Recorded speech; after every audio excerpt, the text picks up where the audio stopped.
Welcome all. Okay, so this is just me today, which is too bad at one point because I did invite a few people, but um, it seems not everyone could come. And unfortunately, I haven't spent a lot of time trying to invite new people or have new topics. Hey, right on the edge of the buzzer. Welcome, Castreo. Carlos, Yes. I know. I just see it and Mm. fucked up. I'm sorry. I didn't think you Hey, would come. don't Still, I, apologize.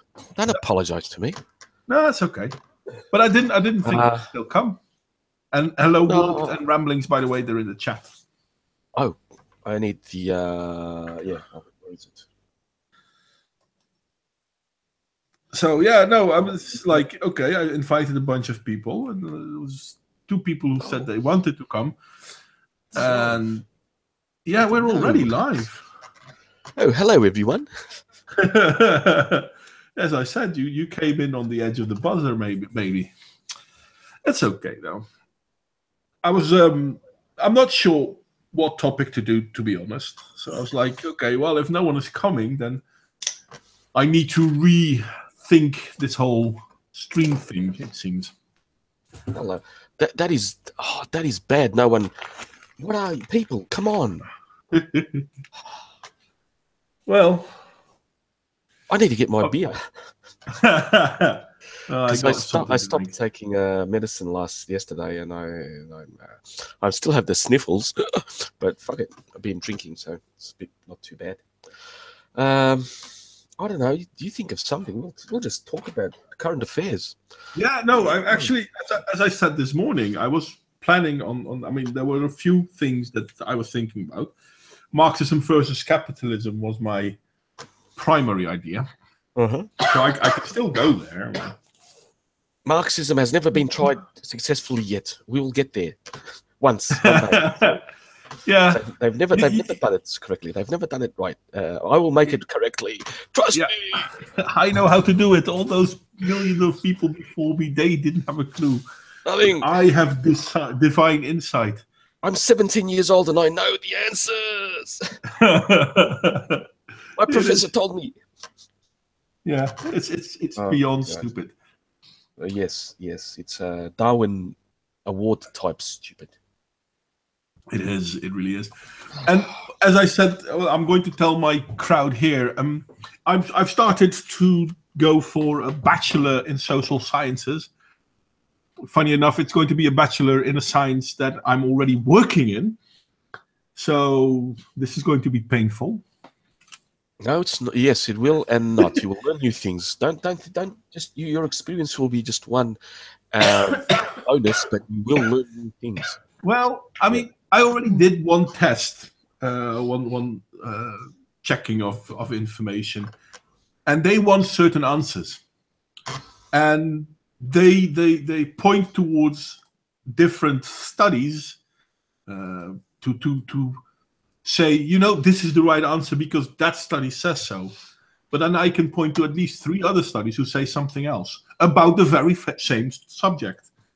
So it's like the whole thing about social science is, and this is something people still don't seem to be understand.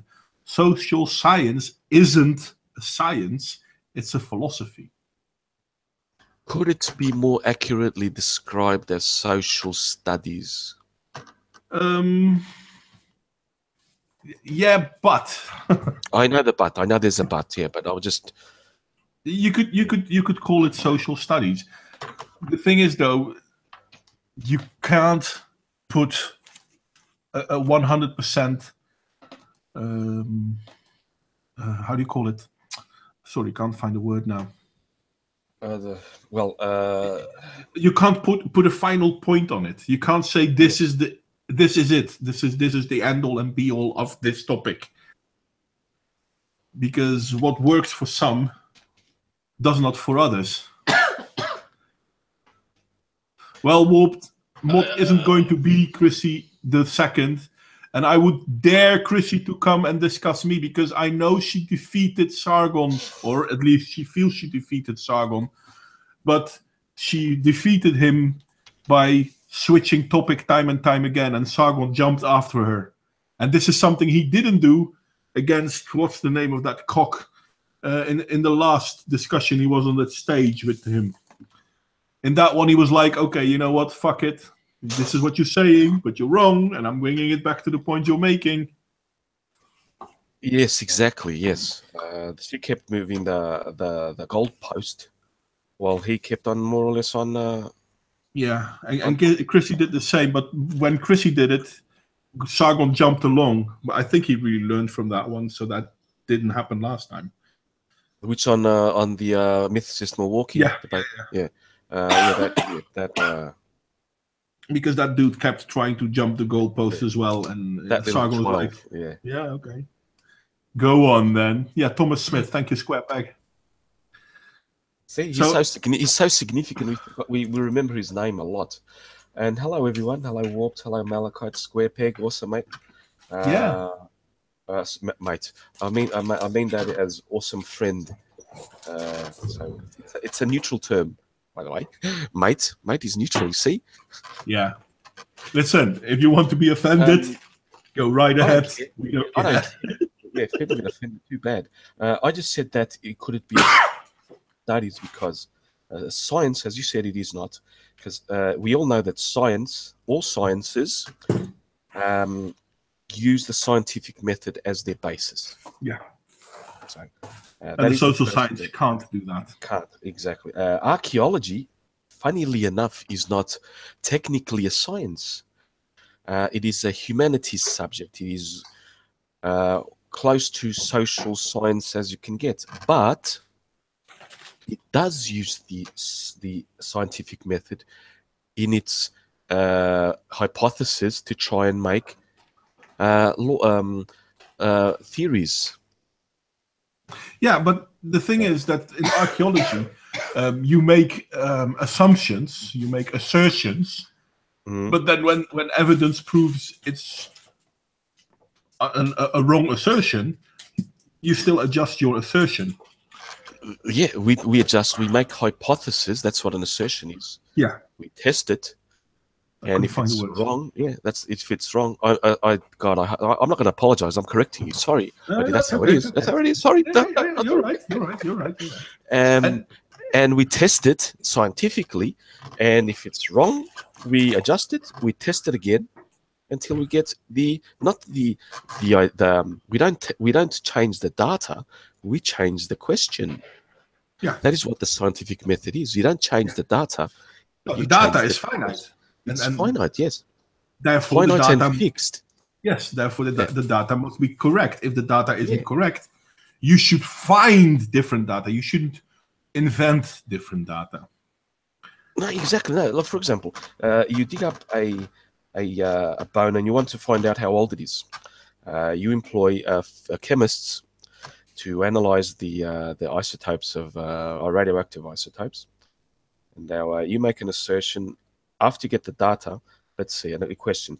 Now, this fossil is from X million years old, X thousand years old, or X years old.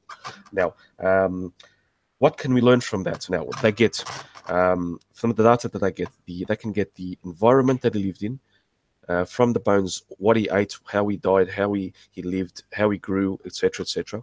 Now, we compare that to another fossil from another site. We have to apply the exact same methods to that other one, say a continent away.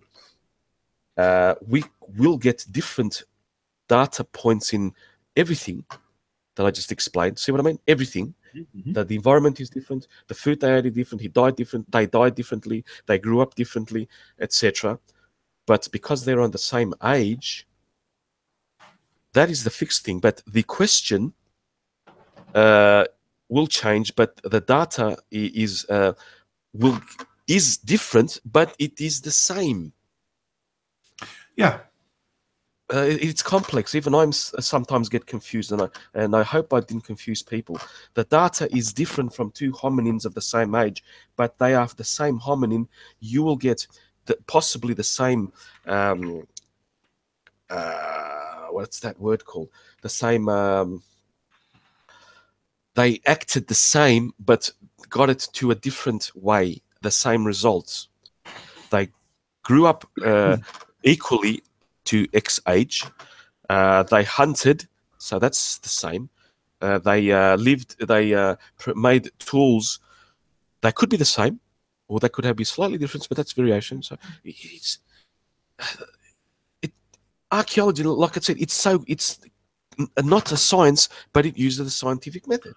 Yeah, and in old days, the first starting of the social studies, social sciences, was the same thing. I mean, Freud was one of the first, of course, one of the first psychiatrists and a brilliant man.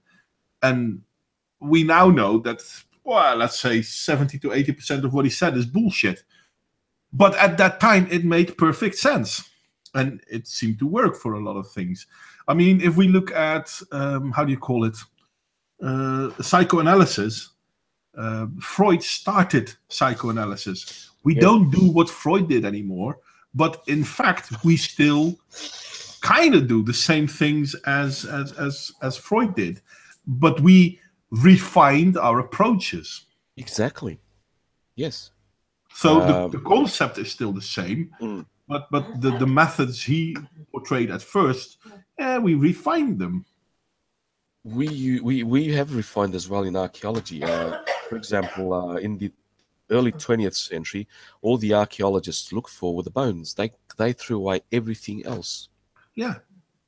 They didn't know what environment those bones were associated with. They could not date them, and all that sort of things. They guessed. But I think if we look at archaeology and its cousin anthropology, they can fit each other as long as they do not try to find answers to their assertions. Well, we sort of do try to find the answers to for example, anthropology and archaeology. We try to find behavior of humans in space and time. Are they similar?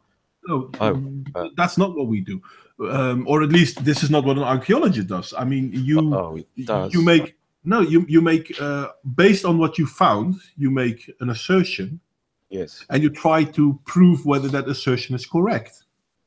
But if you then find something that proves your assertion wrong, you adjust your assertion. Yes, that's exactly it. Yes, but we try to find the answer. We make like I said, we make a hypothesis, we test it, and then we refine it until we get the theory. Yeah. But what we see in social studies and in social sciences nowadays, and this is something from the last, I'm going to say 60 years, what we see there is we have an hypothesis. I keep using the word assertion. I should use the word hypothesis. We have an hypothesis, and if the facts don't align with our hypothesis, we look for different facts. Exactly, yes.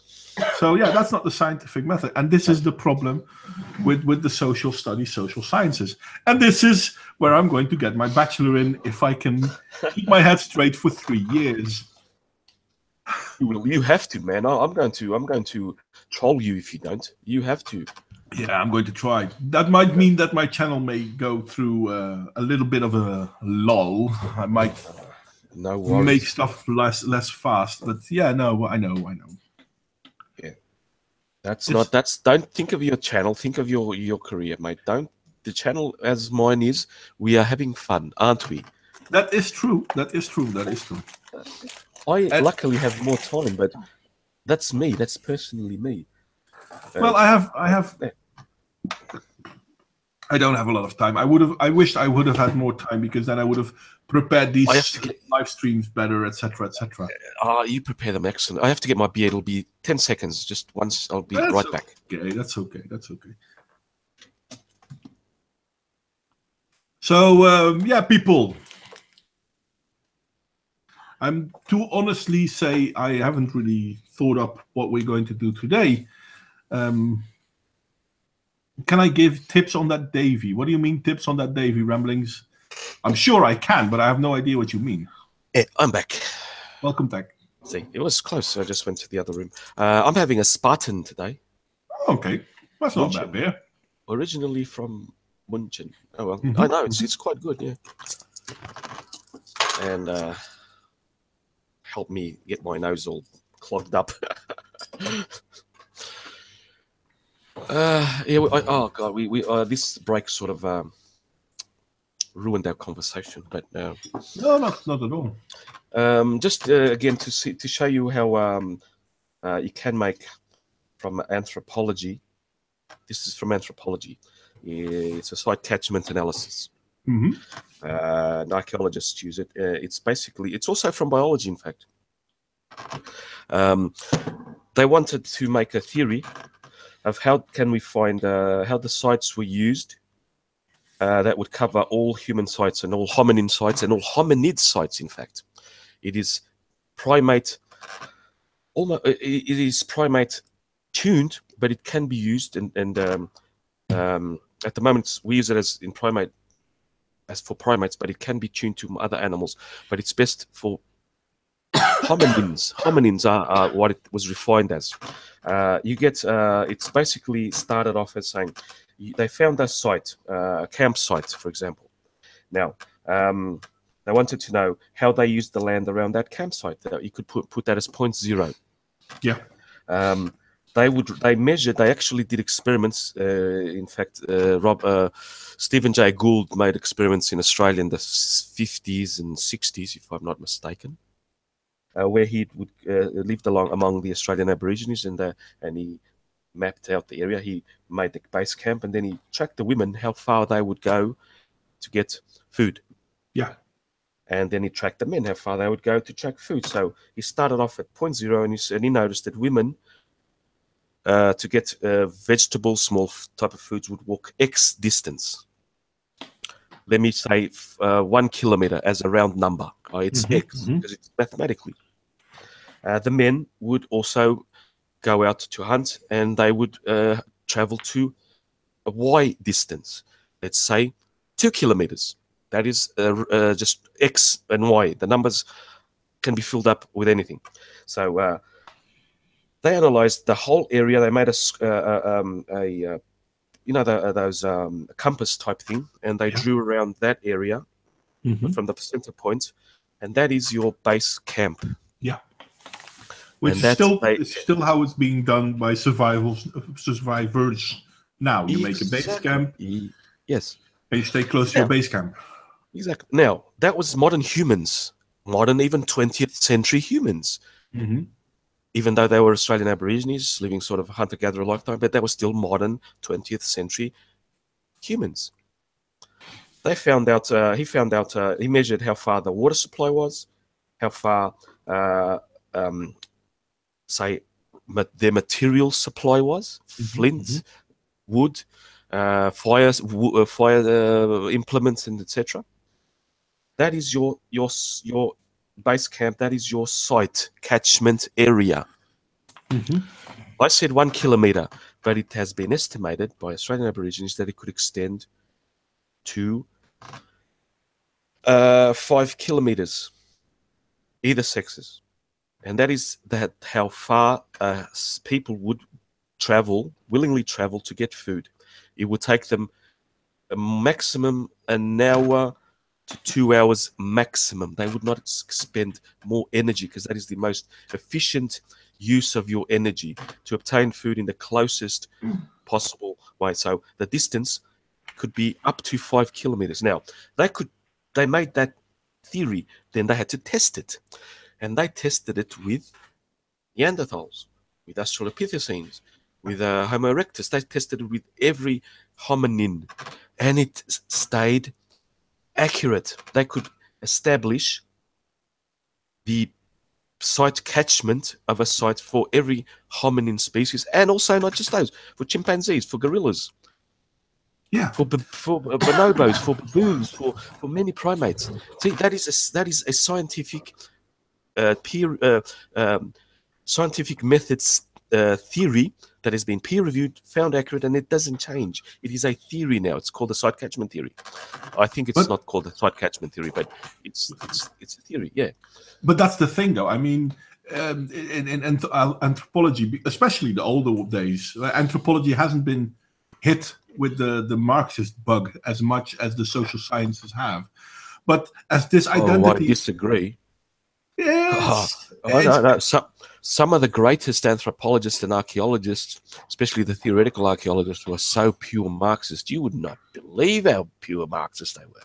yeah, but the society, the community of Marxists, the community of archaeologists and the community of anthropologists would still not blindly follow their assertions, their hypotheses. They would still look for proof. No. If we look in the social, social sciences, they blindly accept. They didn't apply postmodernism and intersectionality to their studies. No, and this is what's happening. Sort of beginning to happen now. Yeah. Yeah, and it's been happening in the social sciences for a while. And this is kind of funny because this identity posted this in the chat a moment ago. The facts must be adjusted to the desired outcome. Can be traced back to the very least to Marx when he said, the philosophers have only interpreted the world in various ways. The point, however, is to change it. And by changing language, you change perception. Exactly. We know this. And therefore, and don't get me wrong, as a social therapist, I use words to help change people's behavior. Yes. But I use my words not to say, okay, this is where you're wrong, this is where you're right. I use words to try and make them realize, okay, so this happened because I did this. Would I rather have something else? Okay, then try a different approach. And funny enough, if I look at my work, I'm trying to tell people how to live their life, which is extremely overrated, don't get me wrong. But in a way, it's true. I'm trying to tell them what to do and how to behave. But I'm not telling them based on what I think is wrong or right. I tell them based on what they themselves perceive as a problem. Yes, you use words therapeutically. That is just worlds away for what the idiots use words for. They use words to discriminate, for evil. You use words for therapeutic means, to calm, to people, to make them better, not to make them worse. Yeah. And this is a problem. If we look at oh fuck's sake, the gender dysphoria. People hardly ever call it gender dysphoria anymore because it doesn't fit the narrative. So we're not going to call it gender dysphoria anymore. We're going to call it a different gender. I'm sorry, but personality disorder, and we don't call it personality disorder either. We now call it dissociative disorder, which in all fairness is worse than personality disorder. But we still call it dissociative disorder. So if you think you're Napoleon, we still think you have a problem. But if you're a guy and you think you're a girl, we're not allowed to say you have a problem. But it's also a personality disorder. It is a dissociative dysfunction, a disorder. It's a dysphoria based on gender. Exactly. I don't know. I can't speak because I don't know. I don't know how you are infinitely more qualified than I am to know what infinitely. Wow. No. To compared to me, no. There's no comparison. I'm absolutely zero. No, it is. Don't be modest. You are, and well, it is my job. Yes, exactly. The dysfunction. Children growing up until puberty, their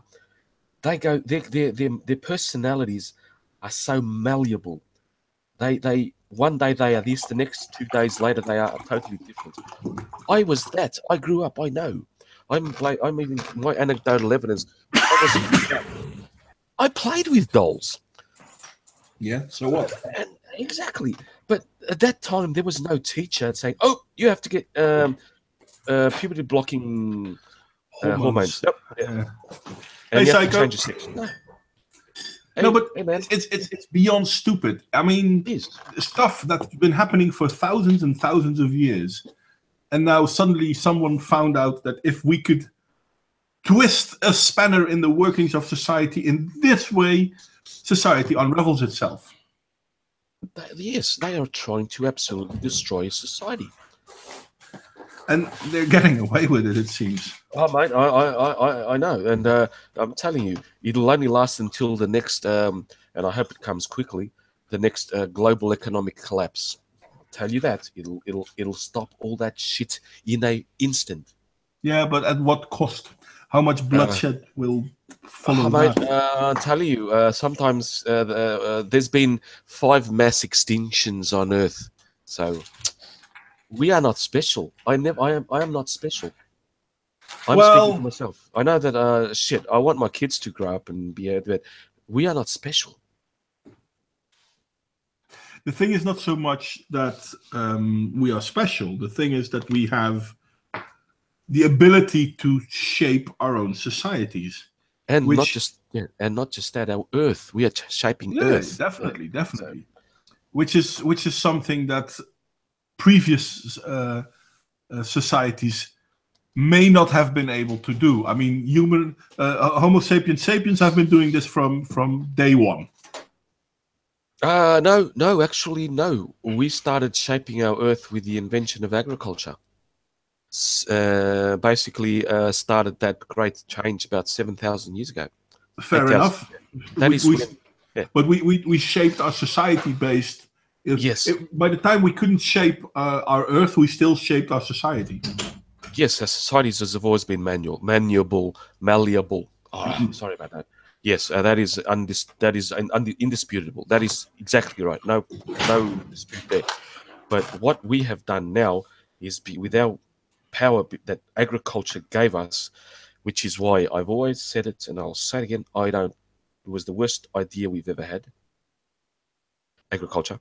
We should have remained hunter-gatherers. But that is me. That is me. So you can punish me. You can try and shame me as much as you like. I don't care. And I'm going to respond to this again. Apparently, snowflakes don't like to be called snowflakes because it affects their mental health. And this is the problem with social sciences at this point in time. We are telling people that you shouldn't insult other people. That when we were young, we were told if someone insults you, don't take it too hard. Sticks and stones may break my bones and words will never hurt me. That sort of bullshit. So we learned how to roll with the verbal punches, so to speak. But our current society doesn't learn that. They are so, by lack of better word, they are so freaking weak. We are raising our children to be losers.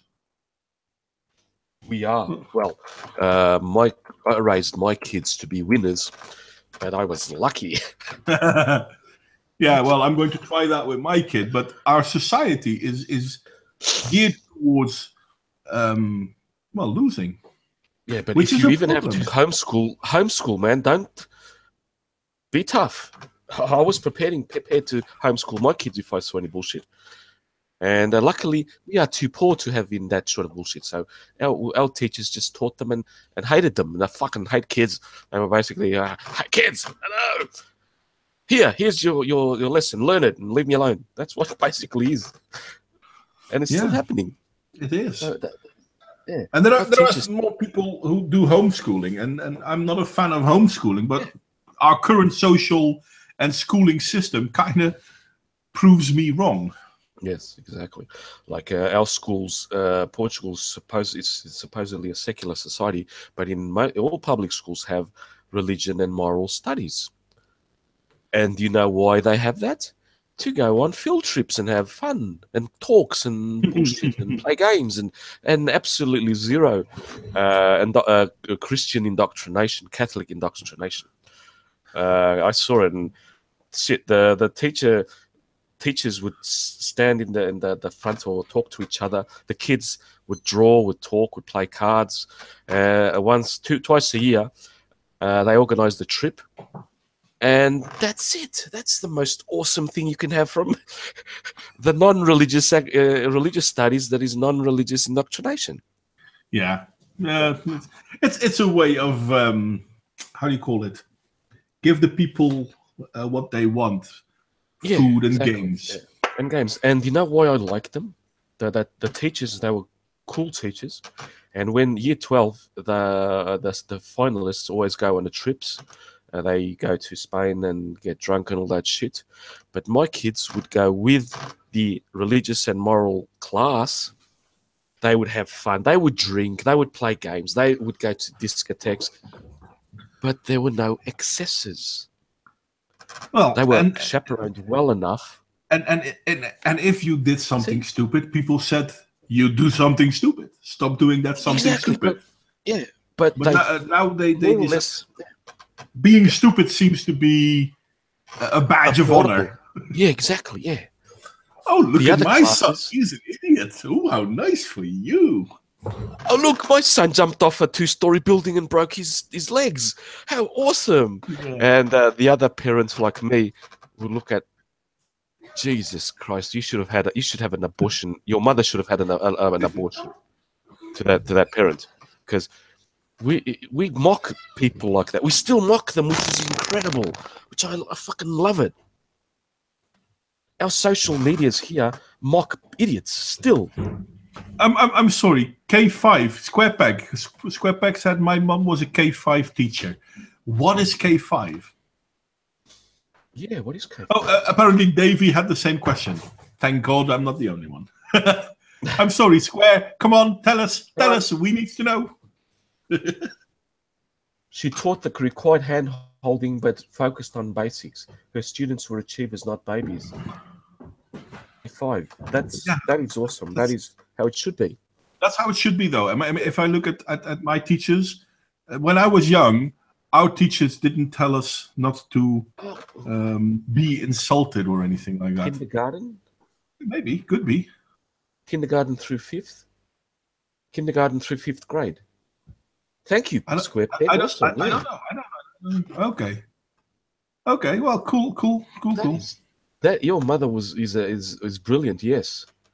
No, that's how you teach children.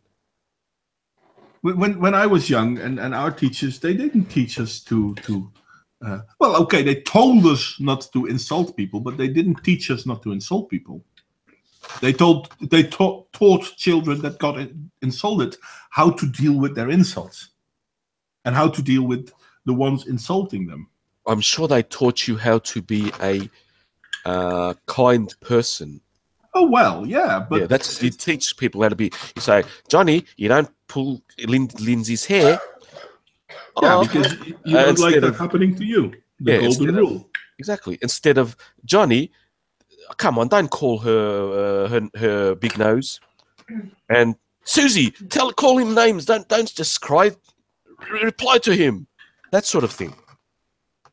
No, you teach them how to deal with it. How to deal with it, exactly. But yeah, it's so this is my new challenge. As I said, I'm now doing a bachelor in social pedagogic help, and it's kind of funny. As I said, I've been doing the job for 20 years, but now I'm going to go for a bachelor in it, and already I found so many things that I'm like, for fuck's sake, I know it's this. I know there are other studies that say that, and they want to hear a specific answer. Exactly. For your studies, you're going to give them what they want, but you can always learn what you need. Yeah, that's true. That is true. That it's kind of funny because my chief, I told her that I'm doing a social studies and I'm doing it privately, so the boss isn't paying along for it or anything like that. And basically she said, okay, you know what? It's not going to be a problem for you. You're going to manage to score and blah, blah, blah, blah, blah. You will challenge yourself and etc., etc., etc. But there is one thing you should always do. Do not give the right answer. Give the answer they want to hear. Yes. It's just to me so stupid, but yeah, it's true. Mate, don't argue. Yeah. You can learn because you're going to read lots of books and everything, but then when it's time, you have to learn the answers you are expected to give. Yeah. Yeah, I know it'll cost you a lot. Oh, and that's not something I'm good at. I know that, but you are going to, how do I say it? Grit your teeth. Yeah, take one for the team. and say between gritted teeth, here is the right answer, and that's it. Yes. Well, I haven't. I mean, the first thing I found that is contradictory to what I know. I mean, it's not a big deal. The question they answered, the answer they wanted is working together, and the answer I know to be right. The question was, one of the things that you need to do in conversations, or the first thing you need to do in conversations in helping people. What is the first thing that you need as a social therapist or a helper? What do you need to relate and to be able to help a person? Now, the answer I've always known to be correct is you have to have empathy. You have to understand the feelings. And the answer they want is, well, you have to work together. And I'm like, no, because it's as a helper, sometimes I get clients that don't really want to be helped. They don't really recognize how deep their own rabbit hole goes. I mean, this is inherent, for example, in addiction help. People who are addicted don't always want to be helped because they don't always feel that they have a problem. Exactly, yes. So to start the help process, you need to have empathy so that you can understand where they're coming from. You can understand what problems they do have, even though they try to maybe deny them. And then you focus in on that. And with that, you try to coerce them into recognizing that they have a problem. And then you start working together. So yes, it's not the first thing. The first thing is you have to empathize with the client. You have to see, feel, understand where their problem is. And if you're wrong, you have to accept that you're wrong. Yes, but don't forget, bachelor is the first part. Yeah. But then you will get the masters, where then you can. You see what I mean? Yeah. So it's like starting primary school. You have to give the answers that are in the book. You can be as creative as you want, but it has to be exactly the same as in the book. That's what happens in bachelors and Bachelor of Arts and in etc. Then when you get higher, then you don't need you find the answers. Yeah. Yeah, and once I got past master, I can do my own research, and then I can say, exactly, fuck them all. So do it. I know, I should. If you don't, I will go to the Netherlands and I will beat you to a pulp. Kick my ass. After we have a beer together. We have a beer, and then we have a beer after that. Exactly, absolutely. I'll pay the first round. Yeah, I'll play the second. No problem. No, but it's kind of stupid because the main reason I am doing this education is because I've been doing the job for 20 years now. So done. And my colleagues, some hate my guts, but on average, people recognize that I know what I'm doing. But the Netherlands is a social paper country, so I need certain papers. Now, I don't have them, and I don't really need them. But if I want to go for a different job, which, in all fairness, I don't, but may something cross my path, then suddenly I need to have a bachelor degree. Okay, so let me get a bachelor degree. But the main reason I want to do this is to be able to say to people like Christy Winters, okay, you make arguments from authority, but I have that authority too. Exactly. Now I can't say I have this authority. I need to cite all the different social papers, and then she can cite different social papers, and then we get bogged down in yeah, but he said, she said, kind of bullshit. No, I understand. Yeah. So once I'm at once I'm at the same authority level, Sorry, your argument from authority is equal to mine. So you have to do more than just say, yeah, but I know this study because, hey, you know, I have the same authority. I know studies too. So now we're going to talk about whether we agree with those studies. And we're not going to throw in more and more because we are authorities ourselves. You are, even though she can claim whatever she claims, you have the experience is in itself an authority. I know that. So, but now I have to have a paper authority. The paper is just to rub it in the nose here. There you go. Smell that. Yeah. That's why she blocks me, because I am an authority. And this identity, you're right. Social sciences, social studies should never attempt to have the same level of certainty of hard sciences. I 100% agree with you. It's my job, and as a social therapist, I know some of my colleagues hate me for saying this, but social therapists, pedagogues, psychologists, not psychiatrists, psychologists, are all philosophers. None of them are scientists. I am saying psychiatrists are, though, because a psychiatrist is a doctor, and doctors need to know biology and the chemical brain compositions, etc., etc. So there is science in psychiatry.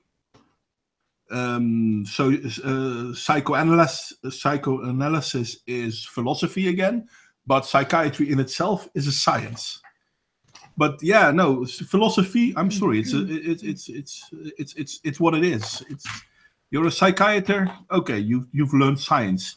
You're a psychologist. I'm sorry, you're a thinker. There's nothing wrong with that. I want to, but we're not scientists. So yeah, you're right.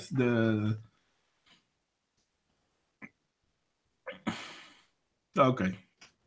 Yeah, that's what I wanted to say. No, you're right on that this identity.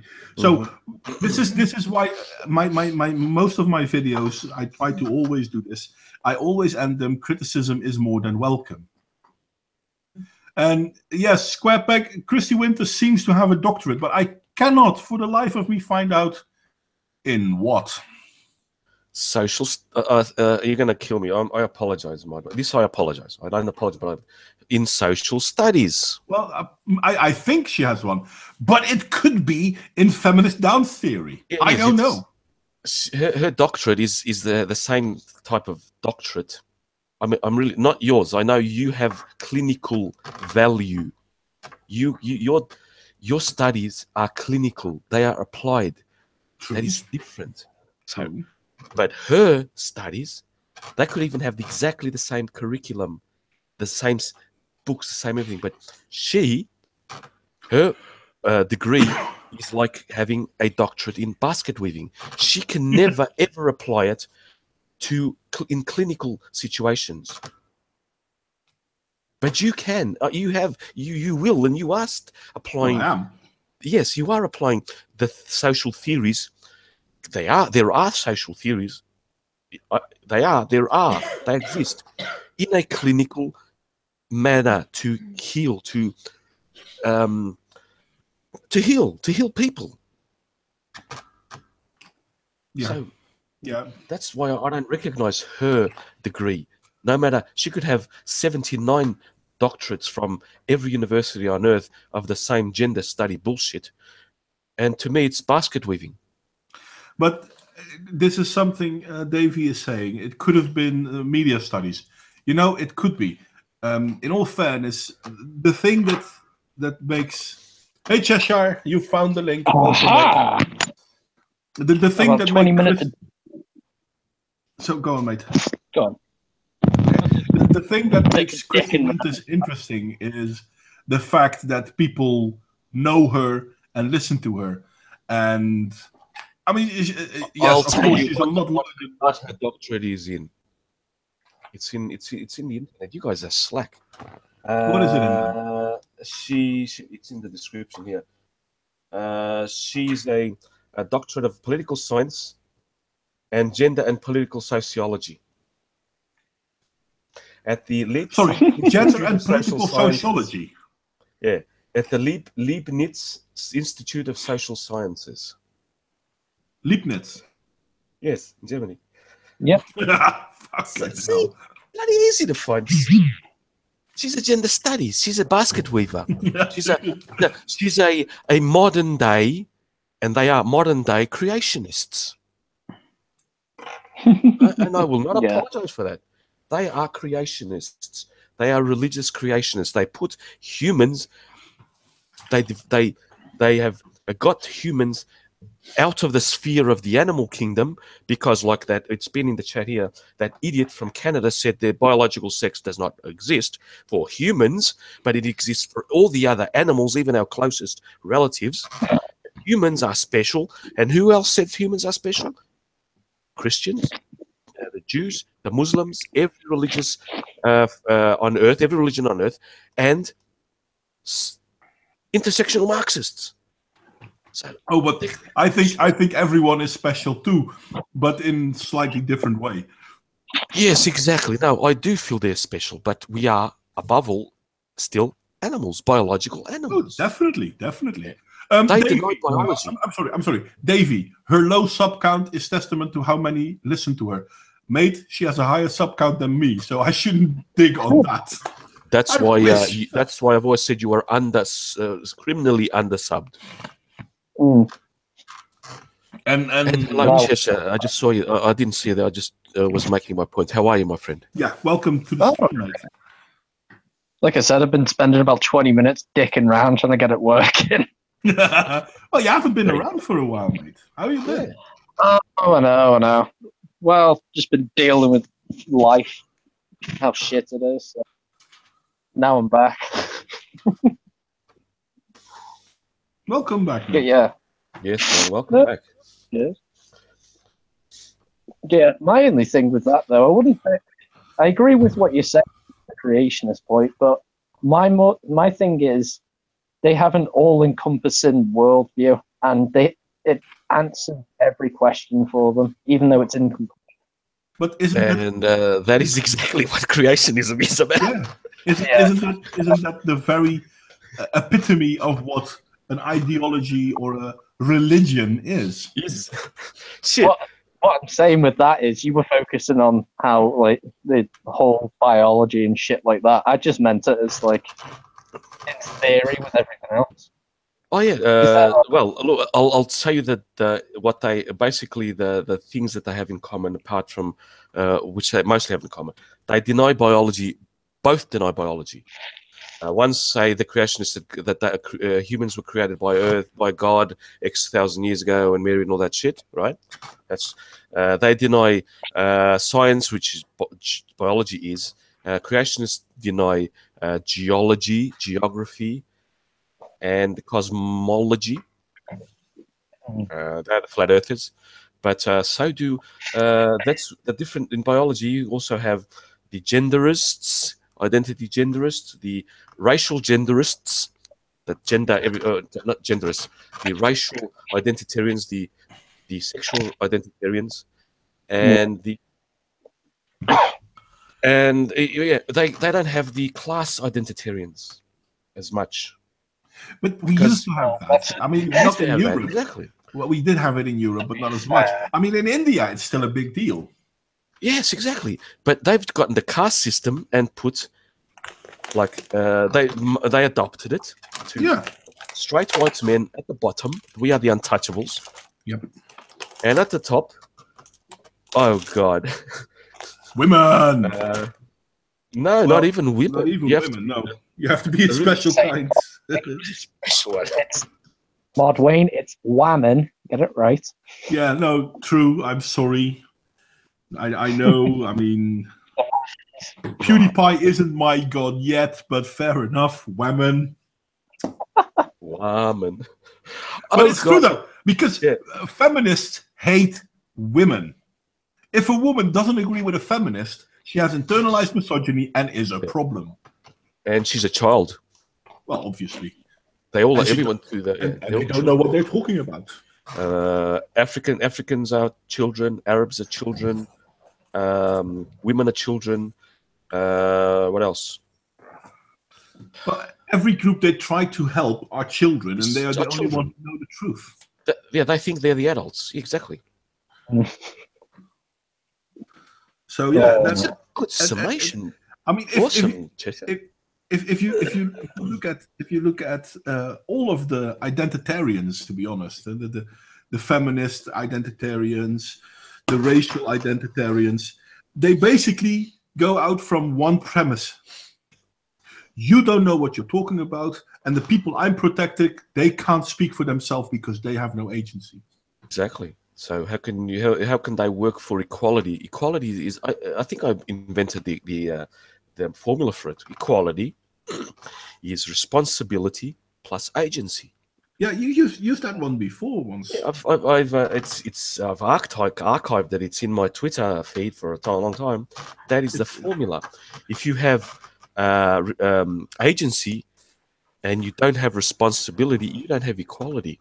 If you have responsibility but you don't have agency, you don't have equality. You're being oppressed. But you can never have equality without having agency and responsibility. You have to be responsible to your own actions. That's equality. Yeah, and indeed, warped reflection. Listen to the individual experience. My experience is different. Basically, that's the bottom line of intersectional feminism. No, Yes. we're both feminists, but my lived experience is different because I have a different skin color than you. Therefore, I am more oppressed than you. That is also the exact point that they are trying to add individualism in your quote unquote lived experience and apply it to a collective. So if one black woman has this lived experience, every other black woman has to have the same, or they are not black women. Oh, You see what I mean? and It's no, don't they see the absolute? yeah, but there is an absolution in it because that's the whole concept of it. Square Peg said it quite nicely. Feminists wish to infantilize women in order to hold power over them. Women with no self-worth or confidence are will to give over their power to those that say they will give them power to just follow. I'm sorry, I'm butchering that because I'm also thinking about something else. The thing is, this is what every religion throughout history has done. I'm indoctrinating you with a certain concept, and as soon as you follow my concept, I have power over you. I can say what you want to think. I can say what you want to do. I can say how you should feel about certain things. I already have I already have. Sorry, go on, Cheshire.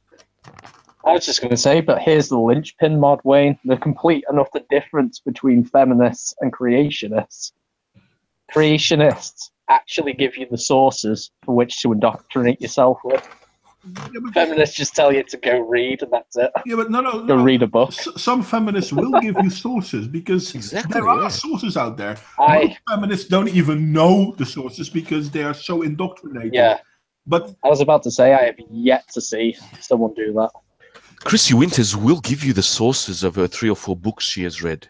Yeah, no problem. So, but I just figured out the title for this. Feminism. No.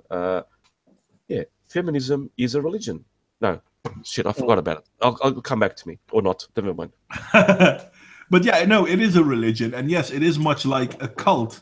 The thing is, if you indoctrinate kids, then the grown-ups will be indoctrinated. The kids turn into grown-ups. The grown-ups are indoctrinated because they were indoctrinated as kids. And because they are indoctrinated, they will follow a narrative, even though they don't know why they follow that narrative. But as soon as you start challenging that narrative, they will fight back because you will touch them at the core of their personality because they have been indoctrinated. Hi there, Smirkers, by the way. Hey, Smells. Well, do you know the indoctrination is not 100? Of course, indoctrination is never 100% perfect, and even in the we are having and we are seeing a lot more of people. Oh God, I hate this expression. being red pilled from the side of the feminist side. Mhm. I'm still not too convinced of what's her name, Lacey Green. I'm still holding my. Well, I found it one interesting foot that she back. got red pilled Yeah. after she got into a sexual relationship with Chris Reagan. Chris. Apparently, I'm sorry, I wasn't there, so I don't know. It doesn't matter. But I'm still have a foot halfway back. I will be completely convinced when I can. Not me personally, because I'm not that arrogant to assume that I'll be the person debating or whatever, or me in any way, shape, or form. When I can see that she's really, I can tell when she's really. I will tell when she's really been red pilled, and I'm still. The soon as she gives up her love affair with Reagan, and I hope they never do. They're a good couple. I like them together. They are made for each other. I think. Well, I wish Love them both is- of luck, but I don't know them. Exactly. So But if anything, So what? God, Priapus forgive that they don't break up. If she goes back, then I will absolutely be sure that it was. So what you're saying is you need to see her be more independent. Exactly. Yes. If she's independent by herself, and maintains her point of view that she has now, oh man, I will prostrate myself before her grandeur. yeah, that's never going to happen either, because Exactly. You see what I mean? I can be elegant with my words. Can I not be? But yeah, no. Speaking about indoctrination, I've been thinking about it a lot recently, and wonder if it's avoidable. It's very difficult for children not to be indoctrinated. Because sooner or later you're gonna have people teaching you stuff, and that's sort of Well, an look at indoctrination, isn't You it? see, Alstergate. No, it's very difficult to prevent indoctrination in children. I mean, as a parent, you can only try to prevent it from happening. The best way Breaking to up, Cheshire. Oh, apologies. I said, have you seen Elsagate? Huh? People have been making conspiracy theories about that being indoctrination. Yeah, because Elsa didn't want to have a boyfriend, so it's pushing. No, not that. Oh, This is the YouTube thing, the YouTube Kids thing. What the fuck are you talking about? Then I have no clue, mate. Totally lost. Right. Essentially, you know how YouTube algorithms are really fucked? Yeah. The kids section has been getting a load of weird shit put on it, and people are pissed off and think it's some kind of weird indoctrination. Like, there's a nursery rhyme called the Finger Song, right? Mhm. Counting with your finger. And apparently there was a video up where it was a family of Mickey Mouses, and every time they counted off a finger, one of them shot one of the family members. And that was on the YouTube Kids section. Oh yeah, that's why it's pretty sick. at Apocalypse 3.0 Yeah. or whatever. Yeah, that's caused that. Yeah. And people were saying it was like basically trying to like desensitize kids to those sorts of like graphic scenes. Exactly, and even I show my kids adult toys.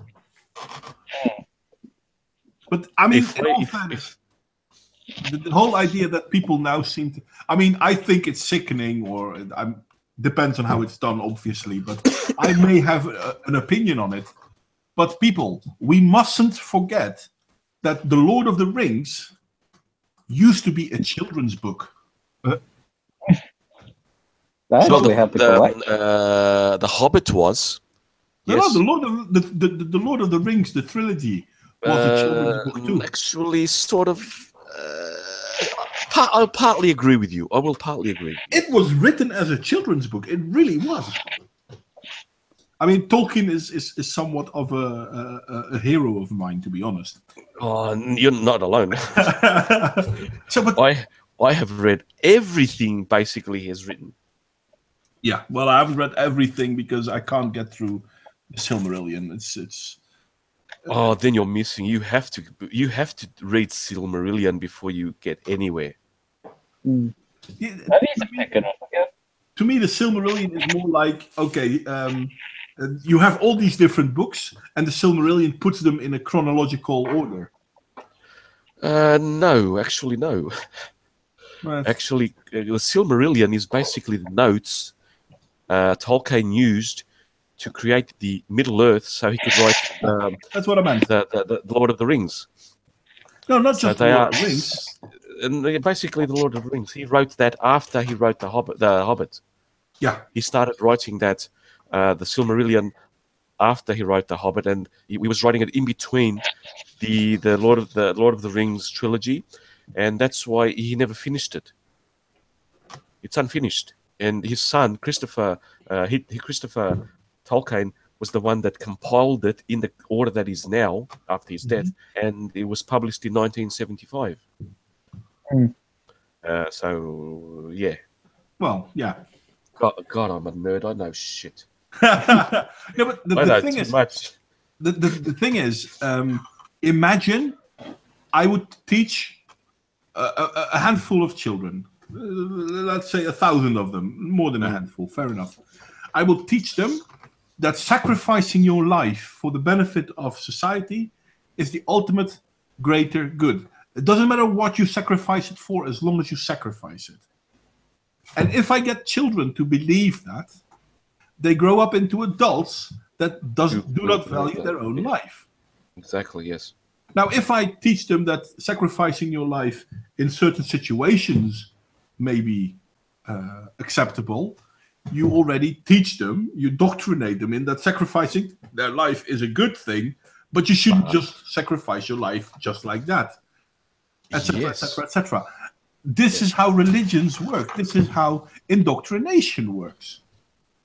So now we have people believing in the patriarchy, even though they don't know what the patriarchy is, because they've been indoctrinated to believe in it. They are believing that white men are the biggest problem in the world because they've been indoctrinated into believing it. But they can't define it. Mm. And as soon as people start saying, well, you know, this is proof, it's very, very difficult for people to break away from that doctrine. How many Muslims out there that really, really don't think that they should kill anyone? They broke away from the doctrine of Islam that says they should kill everyone who's not Muslim. Don't get me wrong, most Muslims broke away from that doctrine. Unfortunately, we see a surge, a rise in people believing that doctrine once again, and hence we see a lot of people getting killed. But it's the same indoctrination that Marxists and postmodernists are using in our society to destroy our society. And the best way to defend our children against this is to teach them.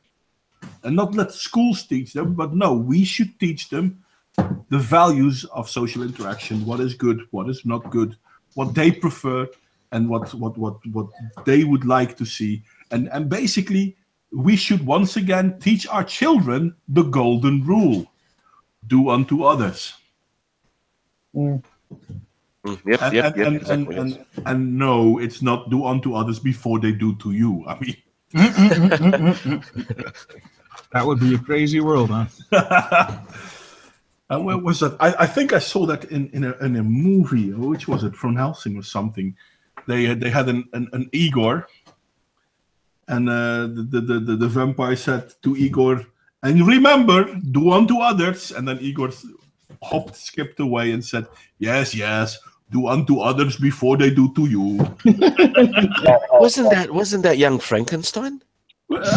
Maybe I can't remember precisely, but I remember that little bit. It's Van Helsing with Hugh Jackman, that's the main dude. Well, it might not be the first time they used it, but it's brilliant. But no, the golden rule is do unto others as you would want them to do to you. Which was later refined in the New Testament. Offer if they slap you on your one cheek, offer the other. Yeah, but I'm not refined to pacifism, basically. Yeah. We're not going to talk about fan fiction here. Thank you very much. Sorry, we're not going to talk about what? Fan fiction. Oh no, wait a second. Helsing is fan fiction too. We've been talking about Tolkien. Hell, I don't mind how old the book is. We can still talk about it. Oh, I'm just taking the piss. Just as long as we realize it's just a book. Davey, I will never, ever presume that I'm the authority on Tolkien. I am a fan, a really, really, really, really good fan. There are many people that are much more than me. I like the way that the Tolkien creation story, because the creation story of the world in Tolkien is basically explained well in the Silmaril.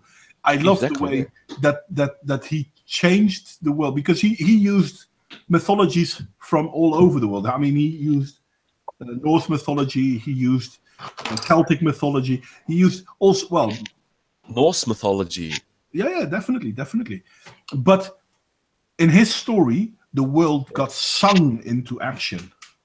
That was the most elegant description. Oh, that was so beautiful. Why you can't make the Silmarillion movie, because no human could imagine the music that has to be produced. No, any music will not do. Yeah, that would be. I'm going to be AFK for a sec, guys. Sorry, I'll be right back. Get Raven on it. So, there I found it. Where is it? Which one? That one. That is answering you, Davey, my friend. Oh, Gunny, how are you? Yes, alien space Mexicans are what Morgoth was, and Sauron was a drug cartel leader. Holy shit, Gunny's alive? Okay, I'm back. Who's alive? Gunny, apparently. Oh, I know Gunny. Of course he's alive. Gunny is alive. Yeah. Oh, he's here. Hey, Gunny. No, I see him post on Minds ever so often. He does, and it's awesome posts. Honestly, yeah, he's got some great stuff. I just don't have time to like every post I see, because, god damn it, doesn't give me points. No, but if this is maybe cheating on Minds, I don't know, but this is why I share stuff that I really agree with, because that gives me points. Yes, exactly. I mean, and then I use those points to boost my videos so that they get 5,000 views, which means absolutely nothing because they get like 10 likes or something. So maybe 10 people actually saw them. Doesn't matter. That's cool, man. Oh, awesome. True Keep that. up. I sent you the link. Gunny, you showed Lena Dunham's face. Oh god, I am triggered now. Triggered in Minds. I think I know the image you Love mean. you, bro. Wait a second. Yeah, it's Lena Dunham is breaking down. Let's see. She should break down in a lonely desert place where no mechanic could ever reach her. That would be good. No water, no. That would be a nice place you could break down. I found another image of Lena Dunham. Where are you? See, that shows you how much I am on. I'm going to share this. I think I'm not sure if this is the one that we got from Gunny, to be honest. It's a video. Yeah, no, this is an image. Oh yes, oh god, like that kid, that was fucking awesome. That kid, just the face, there's everything. Oh my god! And this is a woman. I think I answered that saying that kid thought, my god, I escaped oppression and I end up looking at that. I'm going to. Oh god. I mean, this kid, yeah, it's fucking brilliant. He looks, oh my god. I mean, the disgust on his face. Exactly. But then again, I mean, I don't want to be bragging or anything. My tits are bigger than that. I'd still do her. Yeah, maybe for the survival of humanity, but no. No. I just do it as a rage sex. No. Not even hate. I don't hate people. Just to Oh fuck no! What am I saying? I just that picture made me insane. I will never touch her with 25 condoms on. No, if she was the last woman on Earth, it'd be like the fucking pandas. Oh no, I just wouldn't go near her. Yeah, I might talk to her, but no. And I've seen interviews with her and whatnot, and I thought about making a video once or twice about her, and I'm like, I mean, there is some fruit just too low for me, and she really is low fruit. I mean, come on, she talks about how women should be believed when they talk about rape, and then a woman talks about rape for someone she claims to be raped by someone Lena knows. Lena doesn't agree, therefore the woman must be lying. Oh, wait a second. Weren't you the one that said all women need to be believed? Yeah, exactly. And it's half get chewed up about that. And she's proud of sexually assaulting her own sister. What is even worse, did you guys see the latest? She advised Clinton that Harvey Weinstein was doing all that shit, but she kept quiet still.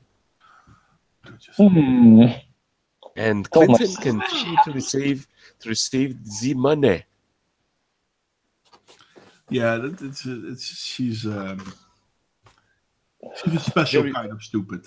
She's a very, very what's that word? Hey, Alicia Clegg is in the upstanding person. Alicia Clegg is. I like Alicia. I've done a small video together with her, and she makes great stuff. So I can advise people to go check her out. Yes, exactly. Get in here. Well, I can invite her. Alicia, do you want to get in? And I would go just send her the link. If she wants to get in, she'll get in. If she doesn't want to get in, we'll understand. Yeah, but I have to figure out how and where to send her the link. To be honest, because I don't think I have her on Twitter. I don't see her on Twitter. So then I have to find her in Minds, which is a bitch because my list in Minds is. Alicia, do you want in? We'll see first. She might just escape. No, she would be cool to. She's a great woman. She really is.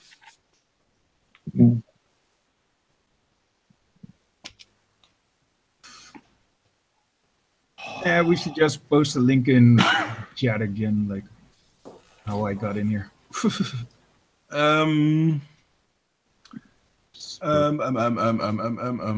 Alicia.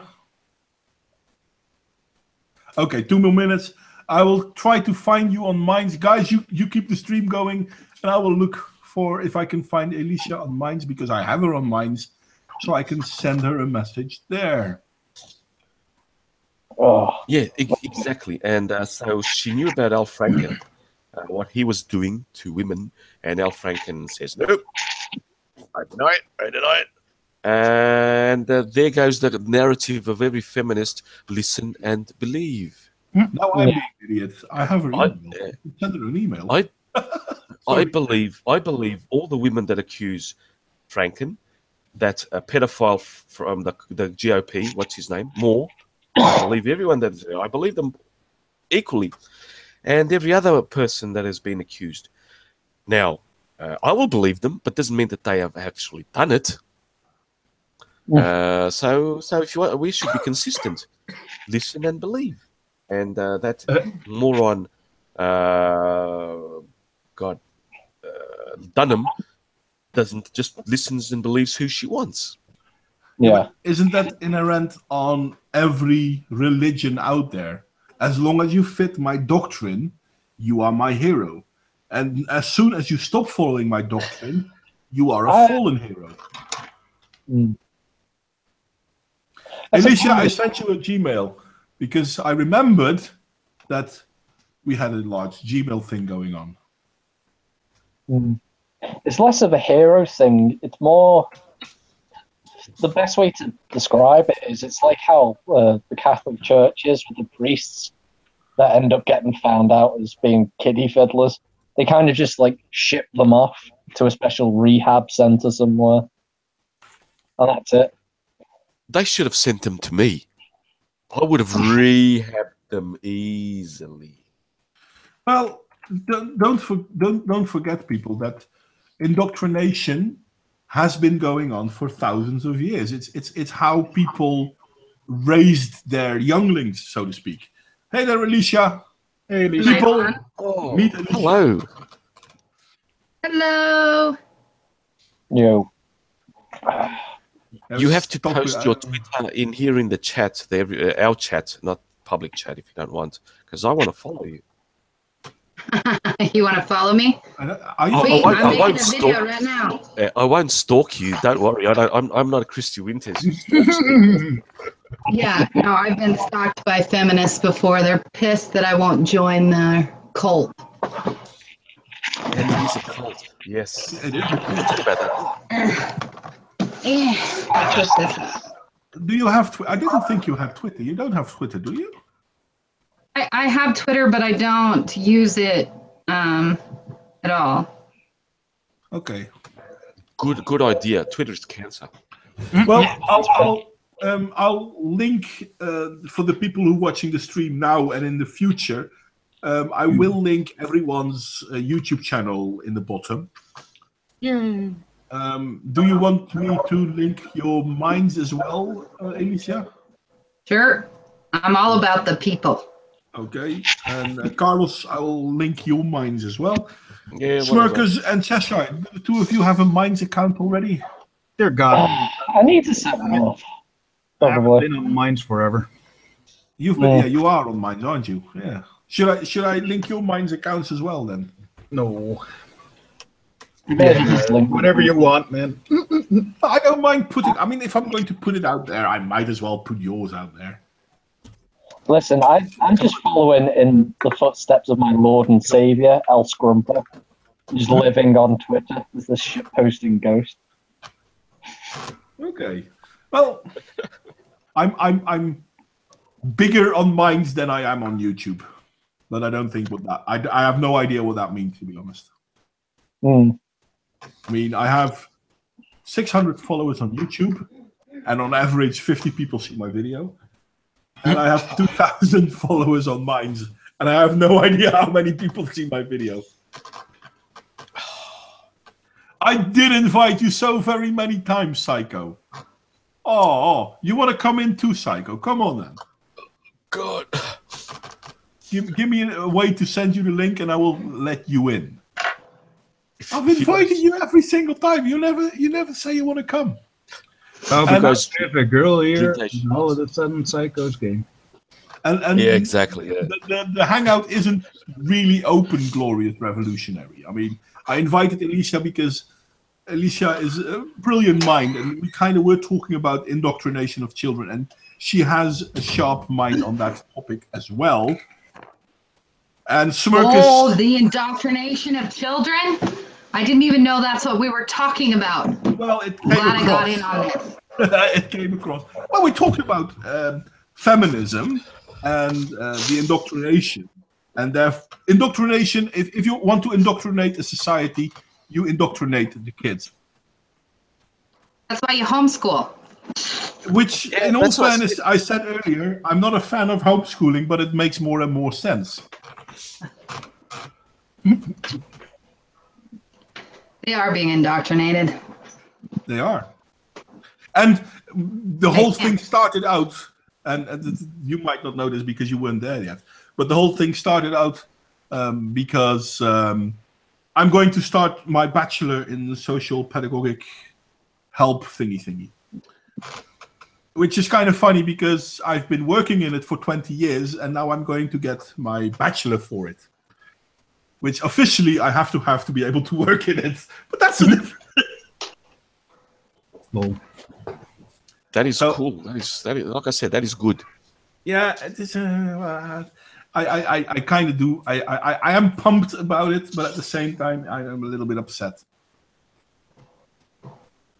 Yeah, So- why do you have to get a degree for something that you already do? Isn't doing better than just learning in a book. True, and And my colleagues and my chief and whatever, they don't feel that I need to, because they consider me a good colleague, or at least I think they do. Some may not, but I don't care. the ones that but are no, important, yes. yeah, but no, I want to do it. I want to do it for myself, because if I want to change jobs, which I don't see myself wanting, to be honest, but in the future, if I might ever want to change job, I need to have a paper, because this is such an administrative country. It's annoying. I started off, even with my degree, at one pay level. And then when I did a small test to recognize my degree at where I work, I went to a whole new pay level. So it's just not, and I'm still doing the same work as I did before. So I'm kind of just learning by doing the whole carpenter thing. yeah. But yeah, the thing is, and it's kind of funny, because you have trade schools, and you have science studies, and you have social science. And out of the three, and I work in the field of social science, and social science, if anything, it's not a science, it's a philosophy. But people keep telling you, no, this is the bee's knees. It's kind of weird. So, but yeah, no. This is more or less why I wanted you in, and now we are bleeding out a little bit. Oh, sorry. I was just setting up that mind thing. Can I say something about the whole indoctrination thing? Go ahead. Absolutely. This is what's happened. So, in basically, so in South Africa and Australia, their school system is being hit really hard with the multiple gender sexuality teaching towards just sex. But in the United States, you don't see that in all of the states, right? But what you're seeing is the same kind of slow indoctrination to not only buy into some strange leftist type cultish inclusive group, but they're also starting to pass ways of tracking children so that anything they do or say haunts them for the rest of their lives. The Common Core is now, I belong to a group that fights against the Common Core, but they've introduced a new bill, and I wish I could find it quickly, but I can't because I'm downloading a video right now, so my computer's going slow.